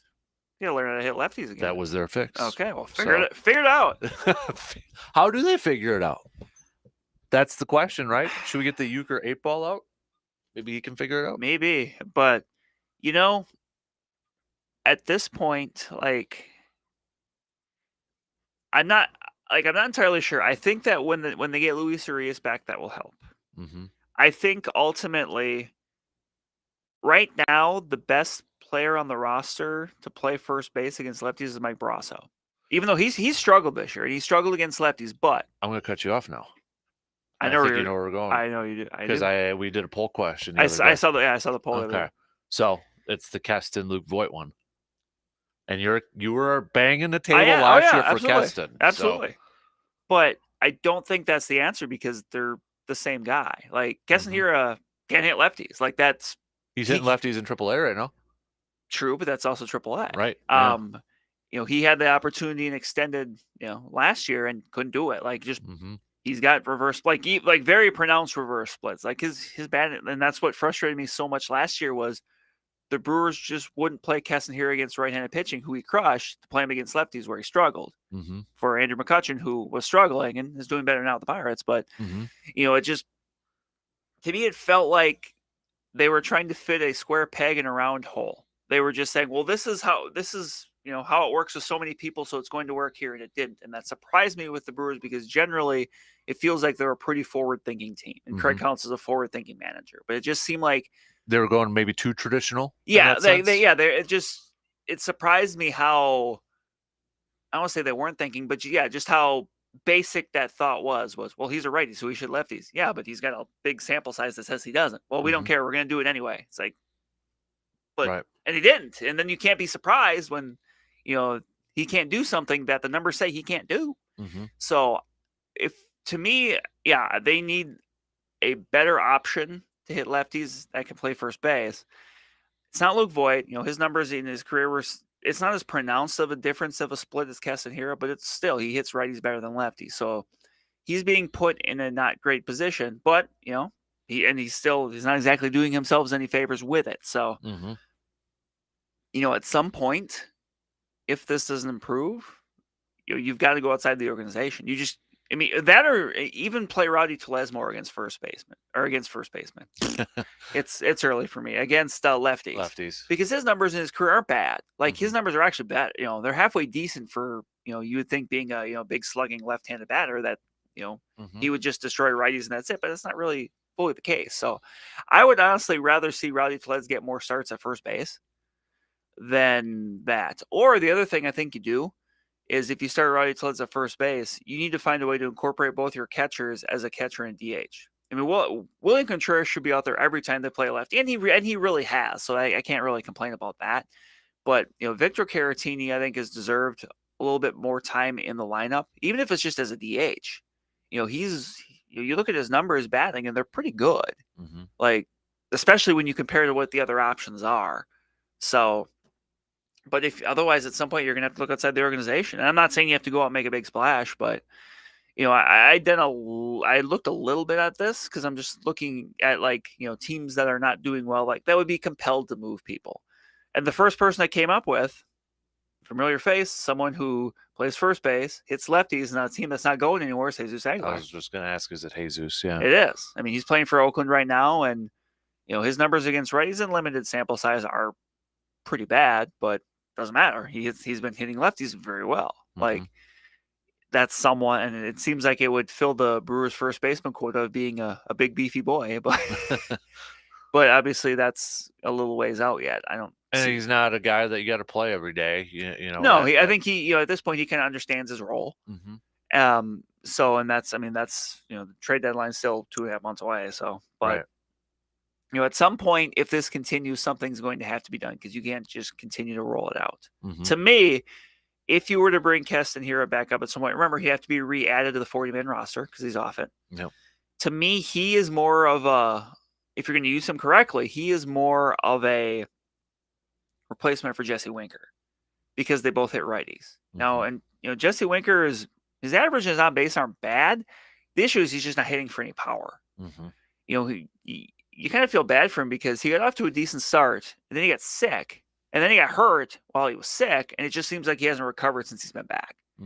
So, to me, if they were going to bring up Keston Hiura and make the commitment to playing him a bunch, not just, hey, we're going to bring him up and he's going to get 3 at-bats a week, that would be a more, if that would be a more suitable replacement. Otherwise, the other thing I think you do is, because I think they can option Luke Voigt. I think that was part of his. So they can? I thought it might have been, but because I've seen I remember when the big deal came up, when he re-signed, that it was something along the lines of they could, but Luke Voigt was still getting paid a good chunk of money if he's playing in AAA, if I remember correctly. Now, if you want to look that up, that's great, just to be sure. But I thought that was part of it, because really, there's not a great option first base wise. But like I said, if you move Mike Brasso over there, if you bring up another infielder, like Abraham Toro's been doing, just kind of shuffle the deck a little bit. But yeah, right now that's the issue. They're just, and it's not just on that first baseman. I don't want to say the reason they can't hit lefties is entirely on Luke Voigt. Obviously, it's everyone being unable to. Right. Yeah.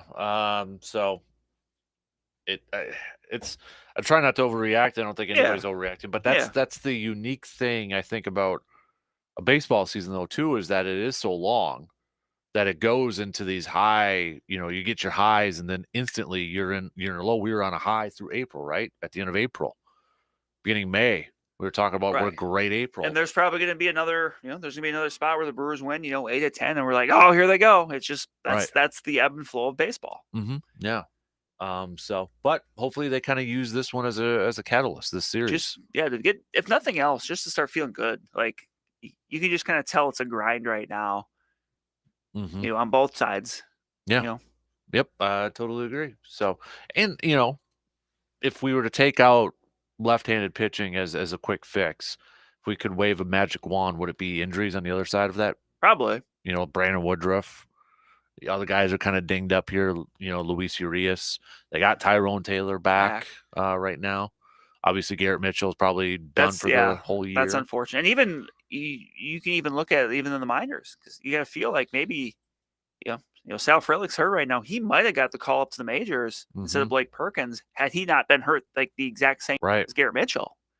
So you're just a little injury luck. Would you say it's fair to say the one guy who has actually benefited from these injuries, and it's not to say he's just lighting it up, but is Joey Wiemer?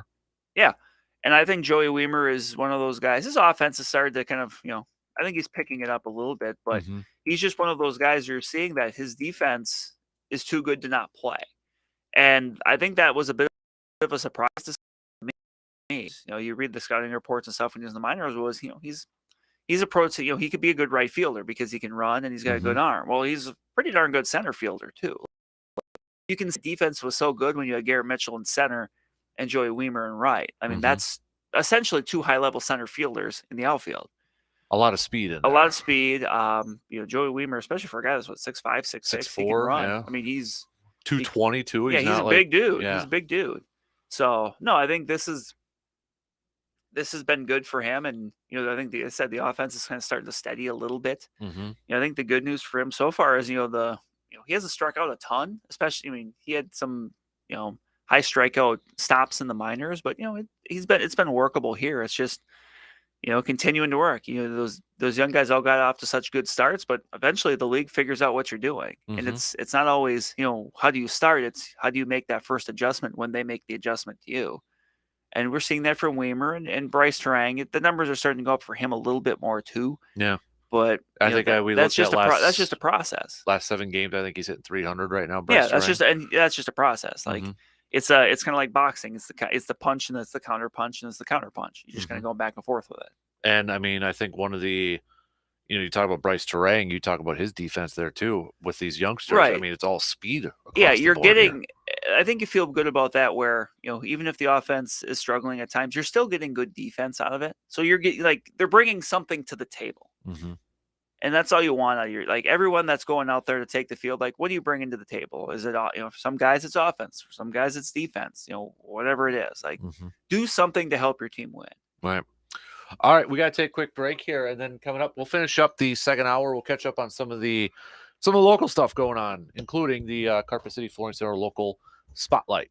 After these quick words.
Getting closer to maybe some postseason action for the local scene here, prep scene here. Brandon's been busy catching up on everything going on right now. Yeah, exactly. Do you want to lead off with a little baseball? Kind of do a little updates on the baseball scene here?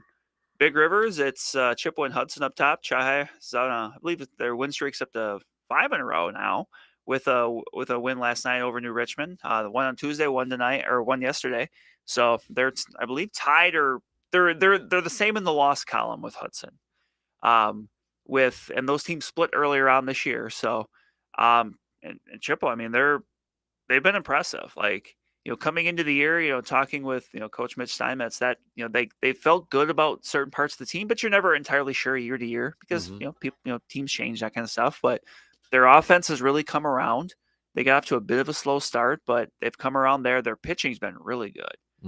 And, right now there's kind of you look at that, that sectional, and, last week, Chippewa picked up a big doubleheader sweep over Marshfield, who was one of the co-leaders in the Wisconsin Valley Conference. And tomorrow they play Stevens Point, who I believe at that time was the other co-leader. So those are very vital wins to get going into a seeding meeting. Yeah. Because baseball is one of the sports that still does, the in-person meetings. And you're just trying to, make your resume as shine as much as it can. And Chi-Hi won't play River Fall or Memorial Week. I'm not sure if those games will get in time for the seeding meeting. Next week sometime. Eau Claire Regis. Talking hot on their tail. Tuesday, I was able to watch the Ramblers, and they played Cadott, and Cadott gave them a heck of a game for a young team. Cadott, it was a 4-2 final. And they had a shot there to possibly get a little closer than what they were, but. The Ramblers, I mean, they're a team. They won state last year. They won D4 title. They bring back a ton of just high end talent. And in talking with Coach Andy Neese after the game, he'd mentioned, and it's a really good point, that when and you see this in a lot of different sports, but when the team won a state title and they bring back so much, you just assume, like, okay, they're not going to be touched. Like, every game's going to be a blowout. And he goes, that's just not the case. Like, all these other teams, like, hey, they're solid teams. They're good teams. They're trying to win. And that's, just because you did it before doesn't mean it's going to be a super cakewalk to do it again. But they are a good team. And they're the top ranked team in D4. Like, obviously there's reasons they're very good, but you can't just assume that a team is just gonna, if a game isn't won 25-0, like, oh, what's wrong with them? Like, that's just not how it works. Right. Exactly. So that's baseball, softball. Tuesday night, Chi clinched a share of the Big Rivers conference title with a win. Can they still win it outright? Yeah, they can. Okay. There's still a few weeks left there. Fall Creek last night wrapped up an unbeaten Western Clover Belt season with a win over Cadott. So they're still unbeaten in both in league play and just play in general. I mean, they were our Carp City team of the week, I believe it was last week. Yeah. And they're still flying high. I mean, that's just a good team. They're, they should be a one seed for the Division IV playoffs. I haven't seen those brackets yet, but if they're not, I would be rather flabbergasted. But they've clinched that.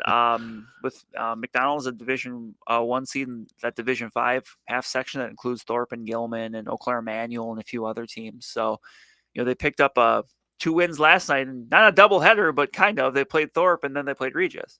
Like, at the that doesn't happen very often, but just with scheduling getting down to the end of the year, they were able to schedule 2 games against 2 different teams on the same day. So,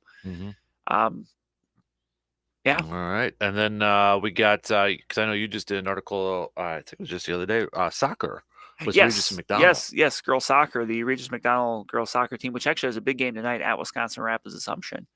And I did a story on a pair of sisters on the team, Allie and Carly Ferguson, who are, it's kind of interesting as I got to talk to him because Allie, who was actually the kicker for the McDonald football team last fall, she's a part of a really good offensive group for that team that's got some really high scores, and they put up some impressive numbers there. And Carly's a younger player that's helping out the defense, so it's kind of fun just talking to them a little bit of the dynamic because they're sisters, but they're kind of involved in different things. So and I had to ask them the question of what's more important, offense or defense. And they took the diplomatic approach. So they said they both are. Yeah, they don't want to put themselves in a tough spot, and I appreciate that. And it's true, but right. They've got a big conference game tonight against Wisconsin Rapids Assumption in the Big Rivers. It's it's the ones you'd expect. It's Hudson, it's Memorial, it's those teams, and we're actually next week going to hit the second half of the Big River season, which every team has played every other team once. And what they do is they split the conference then. So you've got, like, I think it's your top 4 teams that will now play against another game against each other, and then your bottom 5 teams that'll play another game against each other. I think that's how it's split. But so then that's how you're going to kind of crown your conference champion then, which I think Gotcha. is kind of a cool way to do it. Right. Definitely. And then golf. I Yeah, know you. we're not far away from the postseason for golf. Yeah. We get. I think you just posted too. It's going to be close to the Clover Belt Conference. Correct. At That least. was at Eau Claire Country Club yesterday. It was the final, I guess, quote unquote, regular season matchup for the tune up sort of thing. Yeah, kind of, because Yeah. next Tuesday is the conference championships, an 18-hole tournament at Skyline in Black River Falls. And for McDonald Regis and for Bloomer, it's coming right down. I mean, they're the kind of the class of the field for both of them. They're both golfing really well, both in conference and also when they venture out of conference. Mm-hmm. Yesterday Bloomer went up to Rice Lake, which had a bunch of D1 teams, finished third behind Memorial and Hudson, and then drove down to Eau Claire to golf 9 more. Oh, jeez. And then finished first at the Clover Belt meet there. Wow. Yeah. So they played 2 in one day? They did. They did. I didn't know you could do that. Like, I appreciate that hustle, and I appreciate the fact that they came down and still and they played better. Like, I guess they were sighted in, but then those are really going to be 2 teams to keep an eye on the postseason because they're both D2. Mm-hmm. Chances are there may be golfing in the same groups together in the postseason, and that sectional this year is at Lake Wissota, so it's a course that especially McDonald Regis, but Bloomer too, I'm sure both have some familiarity with. Mm-hmm. So that's always helpful. Definitely. So, okay, right before we get to the Carpet City Flooring Center spotlight, just a quick update: Blue Gold softball in the WIAC tournament. They fell to lacrosse yesterday, but they'll be back at it again. Actually, about an hour from now, going up against Stevens Point in the WIAC tournament that's held at Whitewater. Upcoming as well, you've got the men's and women's outdoor track and field at the UW Lacrosse Eagle Open. That's going on too. So, all right, Carpet City Flooring Center Sports Spotlight. We so you don't know this, we're going to do it twofold. We got. I thought of another one while you were talking, but the first one, the softball game between North and Memorial, is it the support awareness and the Miracle League, which we're very close with the Miracle League. So spotlight to those 2 teams. You bet. For a good cause. And I think we should probably give a shout out to Thomas Richter from Rice Lake. Yes. So he also, I mean, you probably like this award better than the Green 13 award that he got, but he was a Green 13 award recipient, which I'm reading here a little bit. The award is given each year to 13 individuals across the country who have shown exceptional leadership and character both on and off the field. So when you're one of 13 across the country, that's pretty impressive. Rare. So both we're giving the Carpet City spotlight to those Yep. programs there, and athlete too. So all right, shot clock's going to cut us off here, B. So coming up next hour, we're going to do a little cream of the crop. Also, I want to talk Bucks coaching updates. Of the names that we have heard that have talked to the Bucks or the Bucks are planning on talking to, we're going to rank them. So we haven't heard anything about Nick Nurse. You can't rank Nick Nurse. He's not a part of this. Becky Hammond, we haven't heard if the Bucks are going to interview or anything. She's not a part of this. So it's like Kenny Atkinson, Scott Brooks, Lee, their assistant, their associate head coach.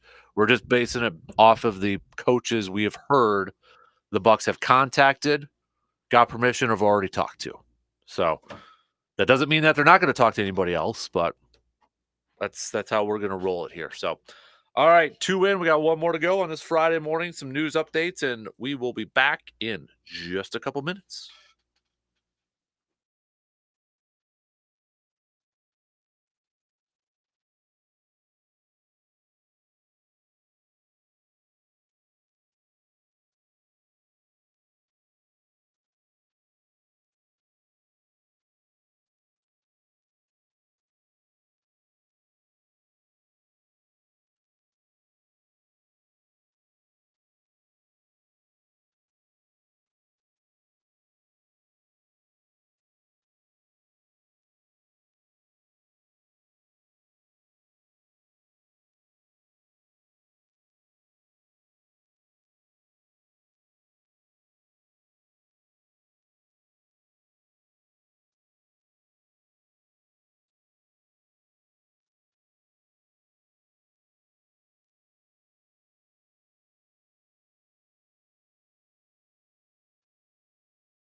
All right, here we go. Final hour kicking off right now. TGIF, everybody. Let's get you fired up for the weekend. Reminder, our texting line is down right now as we're kind of transitioning into a new program. So if you want to reach out to us, hit us up on Facebook, Twitter, email, comment on the video stream, whatever floats your boat, whatever is easier for you out there. So, Brandon Berg's here. We're going to talk some Bucks. Going to get back to some more baseball talk as well with the Royals series coming up here. But we're going to kick off this hour with a little Macho Man Randy Savage.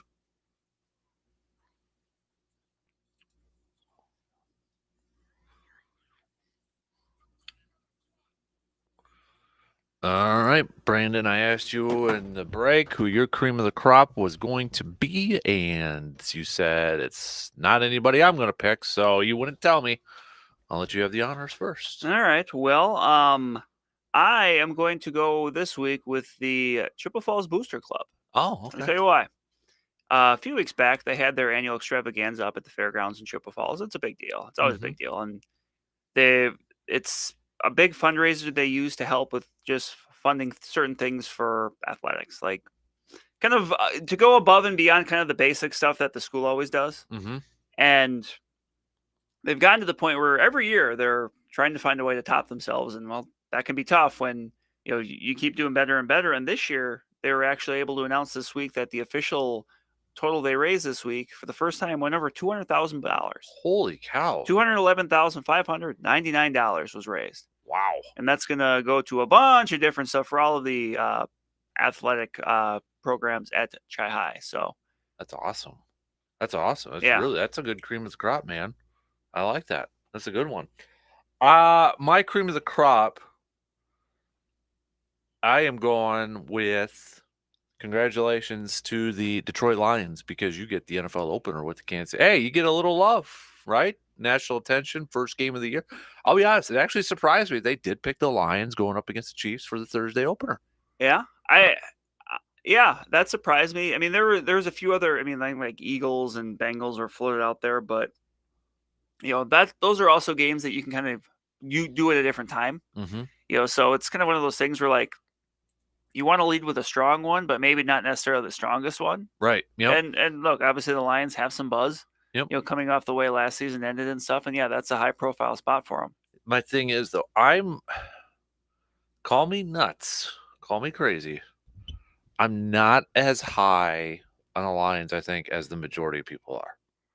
And I get why they are. But my problem is their issues from last year, did they get better at them this year? And I'm talking about like their defense and their secondary. They traded Jeff Okuda, and I know they made some free agent signings in that, but did they necessarily get better in that department? I don't know if they did. Yeah. Are they going to be a team that, basically an off-season darling that, that kind of flames out now? And remember, they completely overhauled the running back position too. Correct. They got a lot of Jamal Williams last year. Mm-hmm. Yep. And they're going to miss, Williams for the first 6 games. Don't bet on games. But Cephas isn't no longer with the team, but was he going to be a top 2 receiver? No. Yeah. So kind of like what's the receiver depth after Amon-Ra St. Brown? Right. And like he's good. Yeah, he's very good. Yeah. But and you're putting a lot into Jared Goff, kind of repeating what he did last year too. Right. So I'm not trying to be a Debbie Downer. No. The thing they've got working for them is obviously, in the NFC North, there's not that other, obvious favorite. Mm-hmm. But no, I'm with you in that. I'm kind of more of the, well, let's wait and see. I mean, I could see them, being a good team, but still the Lions. Right. And the things you just mentioned too. It's like, well, let's see how this goes. Would you say, and not necessarily in a good way, the NFC North, if they're not one, they're close as like maybe the division that's most up in the air? I think so. I'd say, okay, maybe you could make a case for the AFC East, Buffalo Jets, and throw Miami in there. Yeah. Always the AFC South, it seems like, and kind of the same reasons for the NFC North is because... Yeah, there's just not that one obvious favorite, I don't think. There's not that team that you look at and say, oh, not only are they the favorite there, but I can see them going to the Super Bowl. Right. Yep. And in other Like the NFC North used to be for a long time was Green Bay. correct, That correct. sort of It's just I would agree it's pretty wide. I mean, it's wide open. thing. I've been thinking about this more, and I just feel like the NFC North is not going to be a good division. I feel like a lot of people, and I'm actually going to stand up for you here for a little bit, Brandon. I feel like people are still kind of being really hard on Minnesota, and I get it, but it's like the reasons we're knocking Minnesota, yet you can look at Detroit, and it's almost the same things we're bringing up. Like Minnesota's defense was bad last year, right? They were bad. Yes, it was. Brian Flores is a great hire, though. You're bringing him in and to kind of change that a little bit. So I feel like the defense is actually going to be a little bit better. You do lose Adam Thielen. You still got Justin Jefferson. We'll see what the Dalvin Cook situation is. You got TJ Hawkinson and such. I feel like people are just kind of overlooking Minnesota here and just kind of like, yeah, they're not going back. They were just a fluke. I'd plus the brakes a little bit on that. I think they could be a team that wins 10 games instead of 13 games and is actually a better team. I would agree with that. I would agree with that. The way the NFC North is this coming year, 10 wins might be enough. And I also feel like that a lot of people, and I was looking at some of these win projections, like who's it, Cynthia, who's from NFL Network, she's like the mathematician, has Green Bay at like a 6.4, which is third worst in the NFC. I feel like a lot of people are overlooking Green Bay in an essence too. Yeah. I really feel like there's two keys to this, and they are very two big keys. Will the defense perform up to the expectations? And will Jordan Love be, doesn't have to be great, but a good quarterback for this year? Not Aaron Rodgers great or Patrick Mahomes great. Good quarterback. And I think the comp that I think I hope a lot of us would be happy with would be like San Francisco last year. Led by a great defense. You had some good offensive playmakers to help the quarterback position. You had Christian McCaffrey, you had Deebo Samuel, you had George Kittle. Green Bay, it's led with Aaron Jones. We're going to see a second year with Christian Watson. You got A.J. Dillon. But I think that's the comp, or the best case scenario is like, hey, you can win. And I'm not trying to knock Brock Purdy or anything, but you can win without having to what everybody thinks has that quarterback. Right, without having a top 5 quarterback. Yeah. Right. And look at the Eagles too. The Eagles weren't even sold. Anybody who says the Eagles were sold on Jalen Hurts before the season started last year are lying through their teeth, because they were in the Aaron Rodgers rumors. They were in the Russell Wilson rumors. They were in the Deshaun Watson rumors. It was all like, well, this Jalen Hurts got to show something. And he did. Yep. And they almost won a Super Bowl. We don't know a lick of what's going to happen this year. But I feel like we're kind of overlooking some things here a little bit and underappreciating some other parts to it too. That's why I don't like predicting wins in May. Exactly, especially in May. Let's get through September, or right at September. Let's get through training camp and preseason, because you hate to say it, injuries can happen. A lot of changes. There could be, after these June 1st post cuts, not that there's going to be an impact player available or anything like that, but there's going to be a lot of, it's going to be different in a few months. And it almost feels like the way the NFL kind of hypes this up a little bit. It's like, oh, the season must be starting here fairly soon. June, July, August, September. No, the NFL is very good at doing its best to keep you on their mind, or them on your mind, every possible day. I mean, think about it. Like for the schedule release, like you already knew every team your favorite team was playing, right, and where the game was. But it's gotten to the point now where they can hype up. Oh, but when? It's like, well, it's still 5 months away, and it might change. Yeah, the flexing might change. I think the reason I look forward to the NFL schedule is like, now I can plan my fall and winter. This is true. That's the main thing for me. Like I was saying the other day, I'm holding on to vacation days until the schedule comes out, because I don't want to miss a Friday or a Monday on a game day or on a game weekend. I'm going to plan it around that. So it's like, all right, week 6. Okay, now maybe I'll take that and go do a little bow hunting for an extended or something like that. Or if you always traditional. You go to a game. Now you know, okay, I can plan it for this one sort of thing. Yeah, I did So- see that in the first few hours after the schedule was announced that for Vikings fans, plane tickets to Vegas went up about $90 when they found out the weekend that the Vikings were playing in Las Vegas. What weekend is that? I don't remember. Okay. Yeah, because we actually had a few listeners that before the schedule came out, something I didn't know, and I know I mentioned this a few times already, but like they're going to the Vegas game, Packers fans, Mhm. and something I didn't know is because now flights leave Eau Claire straight to Vegas. Yes, they do. So Actually, I was having a conversation. Was I talking? Actually, I think I was talking with Justice about that. okay, Yeah, that we were talking about. Yeah, now that so there you go. so that makes it easier for fans to maybe go over there, Boom, and it boom. just seems like it's a destination one too. So I got to go on like a stadium tour sort of thing. I've only been to a couple. How many stadiums have you been to? Different sports total, baseball and Gosh. football. Baseball, I would say Miller Park, American Family Field, however you want to. Did you ever go to County Stadium? I did. Okay. Went to the Metrodome.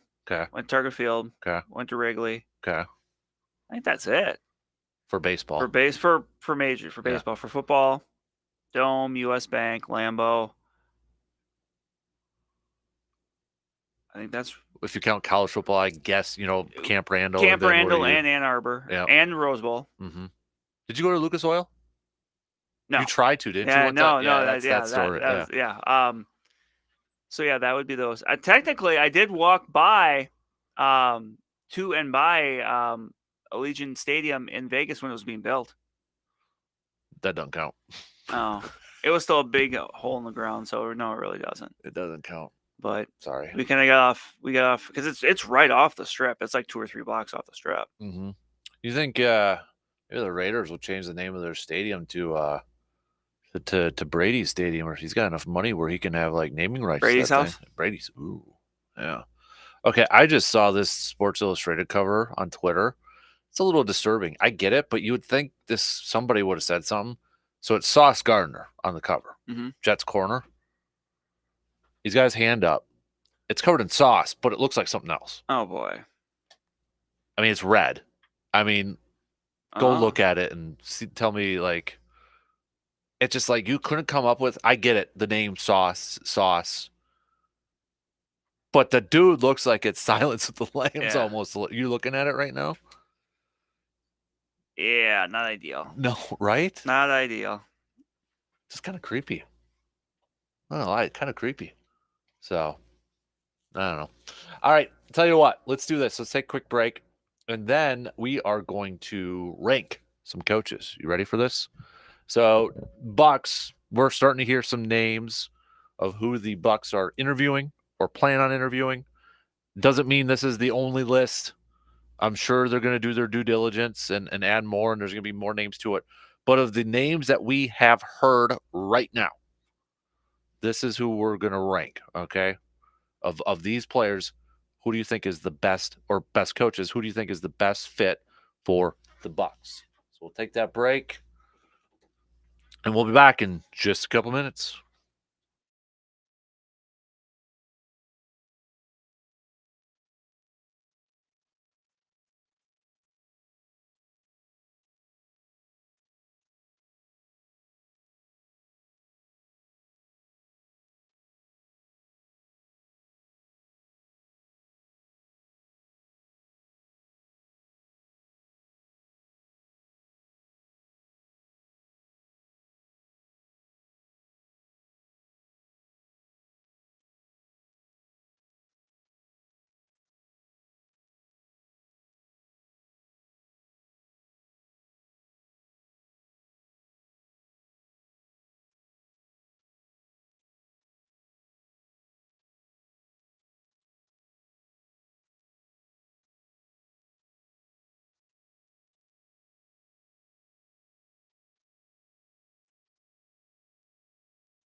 We've opened up a few early pre-registration, early bird registration spots for the Classic coming up on August 4th. Just head to sportstalk1051.com and you'll see it on the homepage there.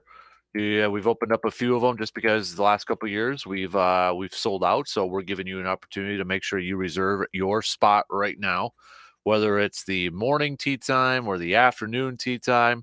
Reserve your team. And if you want, I put an option on there too. If you want a team name, you can add that on there too. So we might have to do something for a team name, maybe like the most creative or something like that. So, but go to sportstalk1051.com. Put it on your calendars. Friday, August 4th. All right, Brandon. So let's rank some coaches. So again, this is just based off the coaches we have heard that the Bucks have talked or are planning to talk to. I looked again. There's not a report about Nick Nurse. So if you're like, well, Nick Nurse, we're doing it based off the coaches we have heard that the Bucks have or are planning on talking to, based off of like Adrian Wojnarowski or any of those reports. So these are the names that we have heard thus far. Kenny, I always think whenever I always get confused when I say Kenny Atkinson's name, because there was a player, I know Kenny played, but there was another player in the NBA, I think in the night, that played NBA hoops. I gotta double check it, but I always get them. I feel like I always get them mixed up here a little bit, and maybe it's just me making up stuff in my mind, or maybe it is this Kenny Atkinson. And I just never got. But anyways, Kenny Atkinson, former head coach for the Nets. He's currently an assistant coach with the Golden State Warriors. He's on there. You've got Charles Lee, their current associate head coach for the Milwaukee Bucks, who has been getting interviews and looked at for other head coaching jobs across the league. He's on there. Scott Brooks, the former head coach for the Oklahoma City Thunder during the KD and Russell Westbrook era, and also head coach for the Washington Wizards on there, and the former Hornets head coach James Borrego. He is also listed on there as somebody who are interested in talking to or are talking to. Now, there's a common theme in a little bit of these. So, like James and Kenny Atkinson, I believe, too. Again, from the Greg Popovich tree of coaching, which Mike Budenholzer was also a branch from the Popovich tree. A name that I know you and I talked about a little bit was no, Kenny Atkinson, my bad, was not a part of the Greg Popovich tree. But he was an Atlanta Hawks assistant from 2012 to 2016. So did that coincide with Budenholzer? Might have. Let me double check. Let me just, because then that kind of would be like, a small branch, if you will. It did. So he was an assistant for Mike Budenholzer when he was with Atlanta. So a little bit of probably a lot of the same philosophies a little bit. But nonetheless, with those four, Brandon, if you had to choose between those four, and this is, I know Eric Name mentioned from The Athletic, who covers the Bucks, said that the Bucks are eyeing potentially currently employed head coaches. Now, I think everybody in the world who's a Bucks fan would love Eric Spoelstra, or that I think that's my number one if I had anybody on there. Yeah, but it ain't gonna happen. No. The only other one I would think of, I was trying to think of some like realistic ones. Now that he's out, Monty Williams, maybe somebody like that, possibly. I don't know, but I thought that was kind of interesting. You'd have to do a trade package, I would think, and I don't know what the Bucks could offer at this point. But just looking at those four names I've just mentioned to you, Brandon, who's number one on that list for you? I think it's Scott Brooks. Ooh, really? I mean, explain why, Brandon. Well, he's got a couple very successful. Obviously having to work with several burgeoning superstars with Harden and Durant and Serge Ibaka, Russell Westbrook. I think people forget sometimes that the Thunder were in the finals a year, and that was actually not necessarily the best year for them. But I don't know, just a lot. Even went to Washington. I just think that's a kind of a tough place to win. I mean, that's just a franchise that's not necessarily firing on all cylinders right now. Hopefully they do in the coming years with Johnny Davis there, but I don't know. But I would say amongst the four, like to me, I mean, he's just been around a while, and he's had a lot of he's had success, especially coaching in at a time when the West was pretty darn good. So I think I would say Scott Brooks. I did forget to mention another assistant, Adrian Griffin, who's with the Portland Trail Blazers, but I don't know if that would change your I don't think so. your thought. He's been around since 2008. 2008, 2010, he was a Bucks assistant. 2010 to 15, Chicago Bulls assistant. 15 to 16, Orlando assistant. 16 to 18, Oklahoma City assistant. And then, or no, did I say Toronto Raptors assistant? Excuse me. 18 to present. He's a Toronto Raptors assistant too. So if I said Portland, I apologize. It's Raptors. So I think I might go with Kenny Atkinson on my list. You look at the Brooklyn years, with him, and that was right towards the end of his was that whole mess started coming up with Brooklyn, just beginning, right? Yeah. And then Steve Nash comes in, and you make all those moves and that. So of those guys, and I'm not saying Kenny Atkinson would be my pick if I had a choice of more people if we added to this thing, but I think with those four, I might go with Kenny Atkinson, and I do like the fact that he did spend a couple of these past couple of years with Golden State. I think Steve Kerr's a good coach. I mean, they've had great teams in that and that, but I might go with Kenny Atkinson, and he spent 16 to 20 with Brooklyn. First year 20 and 62, 28 54, then went 42 and 40, and then 20. The record's not going to be great, but they also have a ton to work with for a lot of that. Yeah, and I mean, you can make the case too. Records for a lot of these coaches aren't going to look great. That's why they don't have jobs right now. Right, exactly. Finding a coach in the NBA, like, to me, we always have this. I feel like at a certain sport at a certain time, like how valuable is a Major League Baseball manager? How valuable is a hockey coach? Is it players or coaches? And I feel like basketball is such a tricky one because I feel like some of these coaches. So for instance, Charlotte. Sorry, Jordan, but you haven't been the best of picking talent and building your team. How much can you assess from the coach because of the lack of talent? So that would almost make it sound like, well, then it's talent over coaching. But then you look at the instances where, like, Miami, like Eric Spoelstra, I think is a huge key of why Miami is. They got good players, but Eric Spoelstra, I think we can all tell, is just with the job he has done. And yeah, he won championships with LeBron and all that, but I think he's won them in a couple. He's won in different decades in kind of different ways. And you look at, like, I'll go back to the Phil Jackson reference. Jordan and the Bulls they were getting the postseason, but they weren't taking that next step. I know a lot of people will knock Jackson because of the teams he coached, talent-wise. But yeah, they were good teams, but he was the coach that could take them up another step. Yeah, same thing for the Lakers. Get over the edge, yeah. Same thing for Del Harris wasn't winning championships with the Lakers. Phil Jackson comes in, they win championships. So it to me, basketball head coaches are kind of like that. It's almost a fine line. Like you need obviously talent, but I think that coach now, I don't know. It's hard to, like, a coach isn't going to come in and directly. I don't know how to explain it, Brandon. It's kind of a difficult thing because you need the talent on there, which puts it in the GM role. But I mean, look at Greg Popovich right now, one of the best of all time. Spurs haven't done anything the last few years. Yeah, a little bit here. So, but that goes back to the whole talent thing. It's something I feel like it needs to be a cohesive unit. You need to have that talent on there, and then a coach that can come in and take it up a notch. And I think that's where the Bucks are at. Okay, so maybe this is an example. I'm trying to talk through this here a little bit.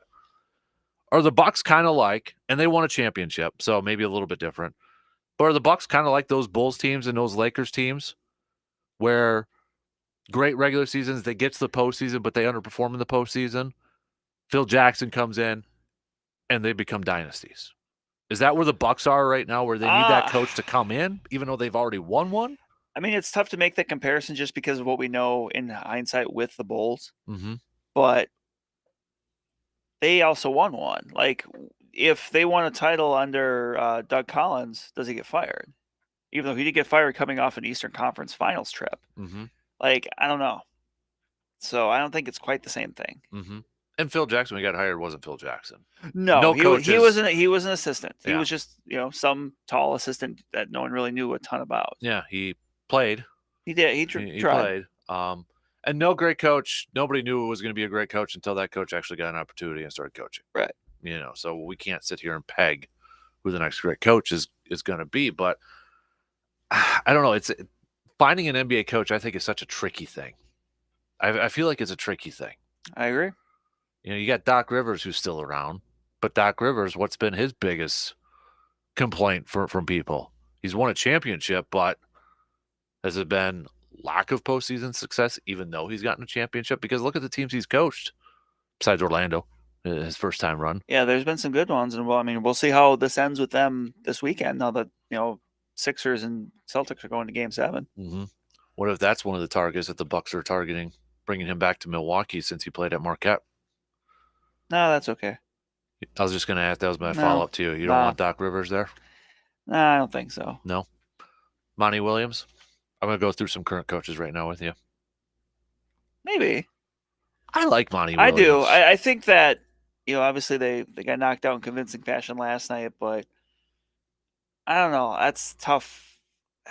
Like, that's tough with how they adjust on the fly. I appreciate them being aggressive, making that move for KD and stuff. I don't know. Like, I think I'd be all right with that. I'd be good with Monty Williams. Rick Carlisle, there was some talk before Budenholzer. I remember that. Because he's with Indiana right now. Is he the head coach? Mm-hmm. I don't know. Or is he kind of played out, if you will? I think he might be. Tom Thibodeau? No. Mike Brown ain't going anywhere after the year he had with Sacramento. No. I think he's staying there. Ty Lue? No. I agree with you. Malone ain't leaving Denver. Nope. Quinn Snyder ain't leaving Atlanta. He just got hired there. Kid ain't coming back. No. Please, no, for the love of Mary, do not bring him in. Steve Nash, no. He's not coaching, but no, I don't want Steve Nash on there either. No. One assistant that he was like, because it's hard to figure out assistant coaches. It's not like the NFL. Yeah, you don't know what their influence is. But I feel like a few years ago, the hot name for assistant coaches was David Fizdale. Yeah. And you don't really hear about him anymore because he was like, Memphis, but he was like a LeBron guy too. So like his name was like attached everywhere at that point. I'm trying to look. I'm going to look at coaches who aren't or who haven't been there for like a year or two because it's just not going to happen, right? Like Darvin Ham ain't going to leave the Lakers to come back to Milwaukee. No, that's not going to happen. What about? It's not going to be Greg Popovich. I don't know. Like I'm looking at these current coaches. There's like a year or two, and then there's like we just know guys ain't going to be there or going to be available. Like Steve Clifford. No, I don't want JB Bickerstaff. No. Nobody just really gets me, I guess, Taylor Jenkins from Memphis. I mean, the job he's done with Memphis. He's done a really good job there, but was he going to want to leave at this point? Or look at what's going on with Memphis right now with kind of some of the stuff that's going down there. You got Dylan, who Memphis has already said we are not bringing him back at any cost. The whole Ja Morant situation, off the court stuff. Does he maybe – okay, if he's interested in it, though, would you be interested in him? In Ja? No, the Grizzlies head coach. Yeah. He'd be – I think he'd be – if we're going that route of looking at these coaches, he'd be near the top. I mean, look at what he's done with Memphis. I think you have to put him, Taylor Jenkins in that conversation. Because what, Memphis was the 2 seed this year. Last year they were the 2 seed in the Western Conference. Is it fair to say that the Bucks have a better roster than what Memphis does? I think so. I would say that. And he's actually, maybe this is part of their thinking when they say this. He was a Bucks assistant from 2018 to 19. Hmm. And an Atlanta Hawks assistant from 13 to 18. So he's a Mike Budenholzer protege. But maybe the hit on him though too, Brandon, is playoff success, even though it's, he's missed. So he's coached 4 years in Memphis, missed the playoffs the first year, 34 and 39, made it his second year, lost in the first round. Then 2021, 2022, when they won 56 games, lost in the conference semis. So it'd be like this round that's going on right now. And then this past year, they lost to the Lakers in the first round. So maybe that would be, the naysayers would be like, well, that's a typical Budenholzer protege. Good regular season, but can't do anything in the postseason. But I feel like the Bucks, I don't know. I'd be interested in that. I think I would be. I also think that I would be interested in Charles Lee too, the assistant. Like, I think there's something to be said for, especially if it's someone that's gonna, tweak some things, but not, overhaul things. Maybe if someone that Giannis is comfortable with. Mm-hmm. Mm-hmm. Yeah, I think you have to consult Giannis. Yes. In this. Yeah, we talked about that last week. You don't necessarily say it's your decision, but hey, what do you think about these guys? We want you're obviously you're an important part of this franchise. We want you to feel like you have a voice in this process. Mm-hmm. And maybe, Taylor Jenkins, former Bucks assistant, Darvin Ham's a former Bucks assistant. Do they go after those guys that have those relationships already pre-built with Giannis? That's kind of thing. I don't know if Monty Williams. When I picture Monty Williams, I think of him after the finals going to the Bucks locker room, and when the Bucks are celebrating, and I think Giannis has his arm around him or something like that too. I think, is that key number one, is to make Giannis happy with his hire? It's up there. How crazy would that be though? 2 years after the Bucks beat the Suns, the coach that coached the Bucks is fired. The coach that coached the Suns is now with the Bucks. Yeah, that would be nuts. It wouldn't totally surprise me. It wouldn't surprise me now, but imagine thinking 2 years ago that. Yeah, definitely. Okay, so I think I've finalized. Spoelstra is not available. Steve Kerr's not available. Phil Jackson's not available. Pat Riley's Red not Auerbach's available. not available. Red Auerbach's not available. Lenny Wilkins ain't walking through that door. Larry Bird's probably not coming back to coach. I would love to have seen Larry Bird coach a few more years. His limited time, dude racked up wins, man. Yes, he did. Don't hire Isaiah Thomas to be a coach. No. So, of the current coaches, if the Bucks are serious about that, I will say Monty Williams and the Memphis dude. Those are my top two for current ones. Realistic ones. And by realistic is no Spoelstra or Kerr. What about Bill Belichick? Hey, Vince Lombardi coached basketball. Took him to a state championship in high school. Didn't play basketball, learned basketball from a book. Checked it out from a true story. Checked it out from a library. You just say his one of his players ended up coaching Bill Parcells. I hope they ran a play called Power Sweep. I think it was probably one of those plays that was like four corners and passing it back and forth. It was probably very similar to the Badger basketball offense. A little bit here. I mean, it's and they were practicing with the peach basket. Yeah, that was at I can't remember. It was at high school when he was teaching chemistry in high school. He was a basketball coach too. So how crazy would that be? Like just later on, be like, yeah, Vince Lombardi was my chemistry teacher. Right? I think people that's what's kind of cool about, for me, like with the history stuff like that. Yeah. Like Lombardi wasn't this former NFL player or brought up in the coaching wings. Or that. Like there's just so many. Yeah, there's so many of those older coaches that they have those resumes no one's ever gonna have. Bud Grant played in the NBA, won an NBA championship. Yeah. Was drafted, yeah, like and then was coaching in the in Canada, yeah, and then comes over. yeah, like there's just so many of those older Mark coaches. Trestman tried doing that, but that didn't work. No, there's just so many of those older coaches that have those resumes that just it's not going to happen again. I know. I love the fact that Lombardi's coaching career started off in high school, and like even Mike Holmgren's kind of similar to that too, because even like some of those coaches, they started off in high school, then he moved to college, and then I think it was BYU where he worked with Steve Young, and then you kind of go up there. But now it's like if you don't start off in college or the NFL, you almost are at a Right. disadvantage because you're like going younger now. And now it's like, oh my gosh, he's not a head coach at age 40. What's wrong with him? Right. But yeah, chemistry teacher and high school coach. Then he goes to Fordham. Then he goes to Army. Rams. Then he goes to the Giants. And then finally Green Bay. But yeah, that would be cool. I wonder if there's anybody around. It'd be a long time. If anybody's around that could still say to this day, Vince Lombardi was my chemistry teacher. Jeez. How cool would that be? It'd be really cool.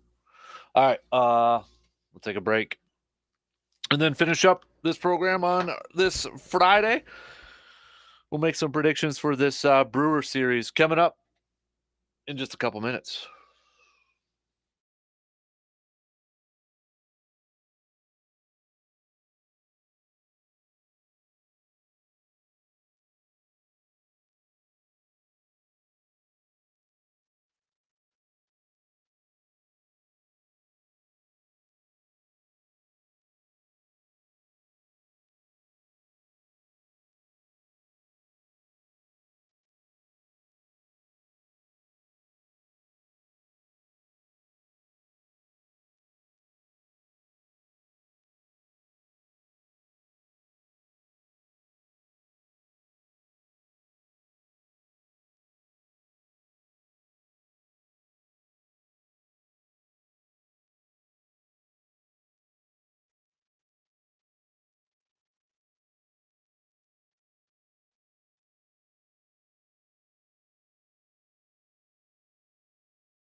It's a BOGO sale going on at Hy-Vee starting today through Sunday. Buy one, get one. You can shop, you can go over there today and start taking advantage of that buy one, get one over there at our good friends from Hy-Vee.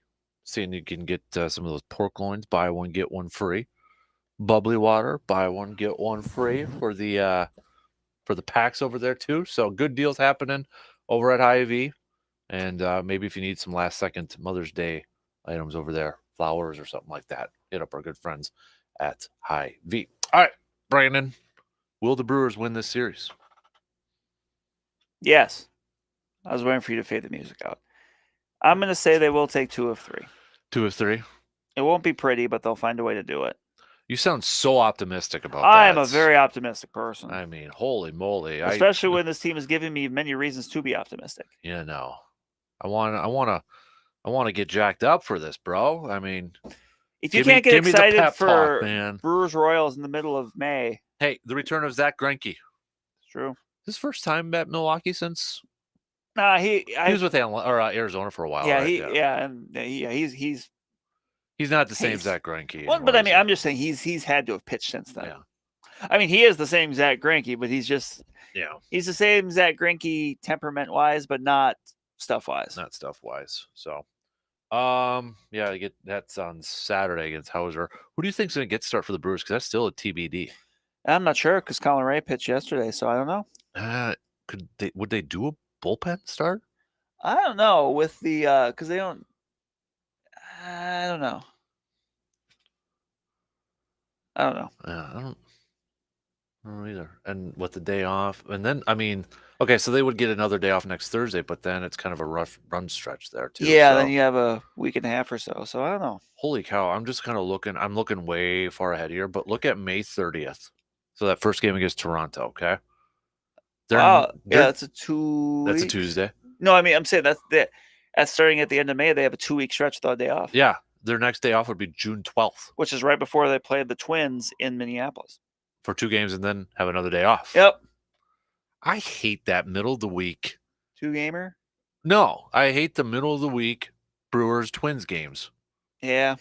I really like it when they're in the summer and I can actually go. Yeah. But yeah, it is kind of annoying. I hate that. I mean, I'd like to pop over there for the weekend on a Friday or a Saturday or day game Sunday.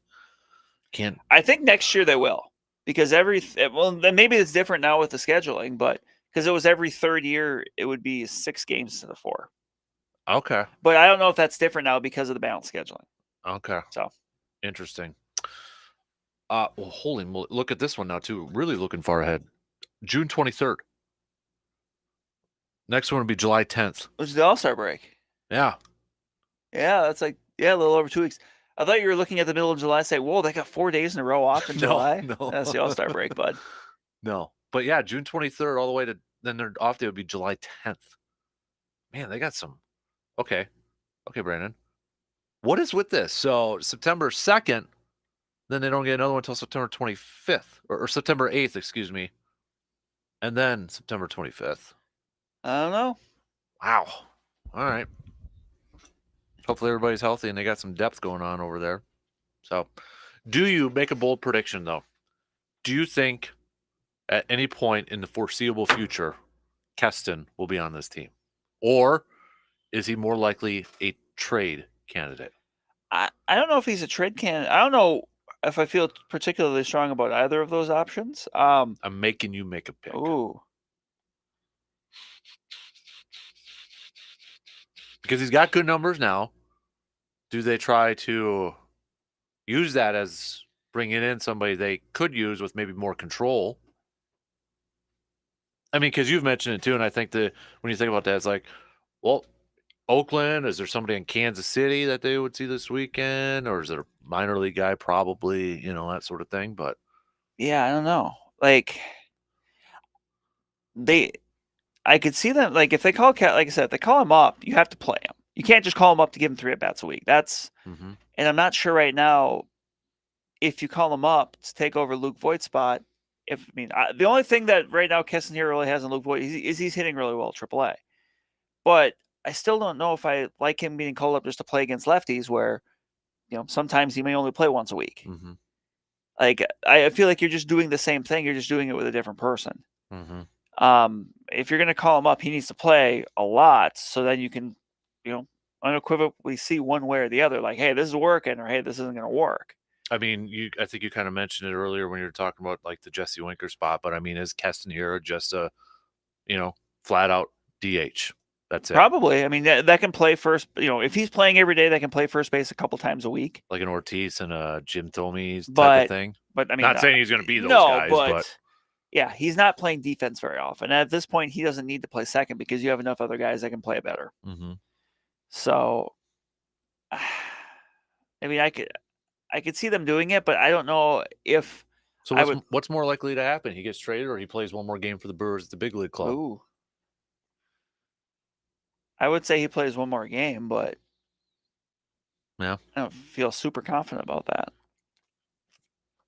I feel like if they're not going to do it this month or so, I feel like he's going to be traded.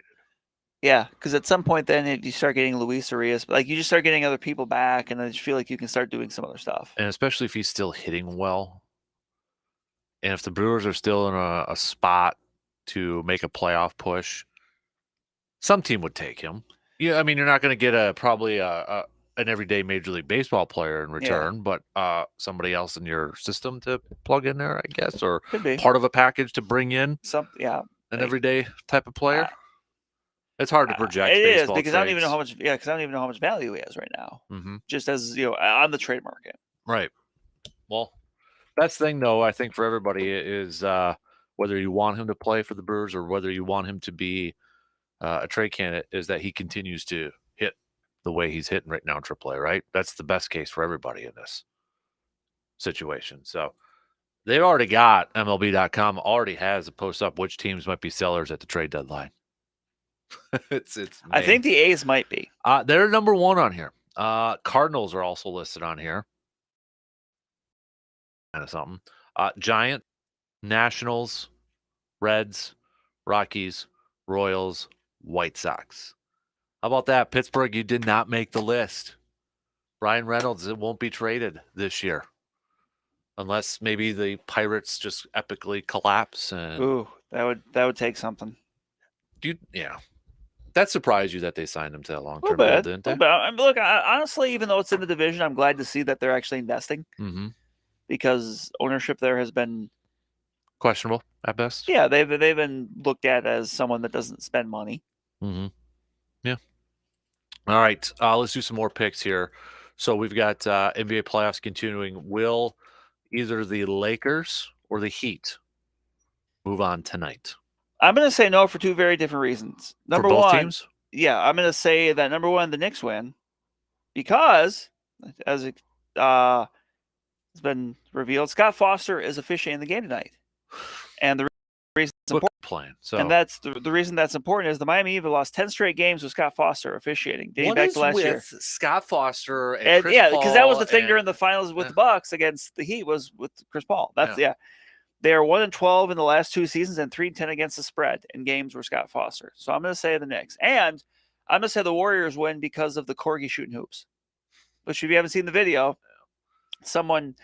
that's Michelle Beadle, I think, yeah, did it. She posted yeah, it. There's a corgi that they'll throw a ball to the corgi and he'll bump it with his nose and he'll go into one of two, either in the Lakers basket or the Warriors basket. And so far, he's gotten them right. Yeah, because he picked the dog picked the Warriors to win in 7. Yep. So they would have to picked it. Lakers were up 3-1. Yep. And Warriors won the next 3. So I am basing my picks off of Scott Foster and a corgi. Mike Mayock would have absolutely loved that if that was like a draft thing there with the monkey or the whale. The primate touching the screen. That's still I still see that very vividly, and then just see like a seething Mike Mayock. Although I would have enjoyed watching Mike Mayock get peed on by a puppy this year. Could you have imagined? Because I think it was Daniel Jeremiah that did. Yeah. Yep. Can we please bring back Mike Mayock? Yes. Come on, Mike. Come back. I know that your Raiders didn't go the way you hoped, but come back to NFL Network. I also feel like he didn't get a fair shot. No, because he got attached with Gruden. Right. Yeah. But if it was his decision to draft Cleveland Farrell at 4, then well.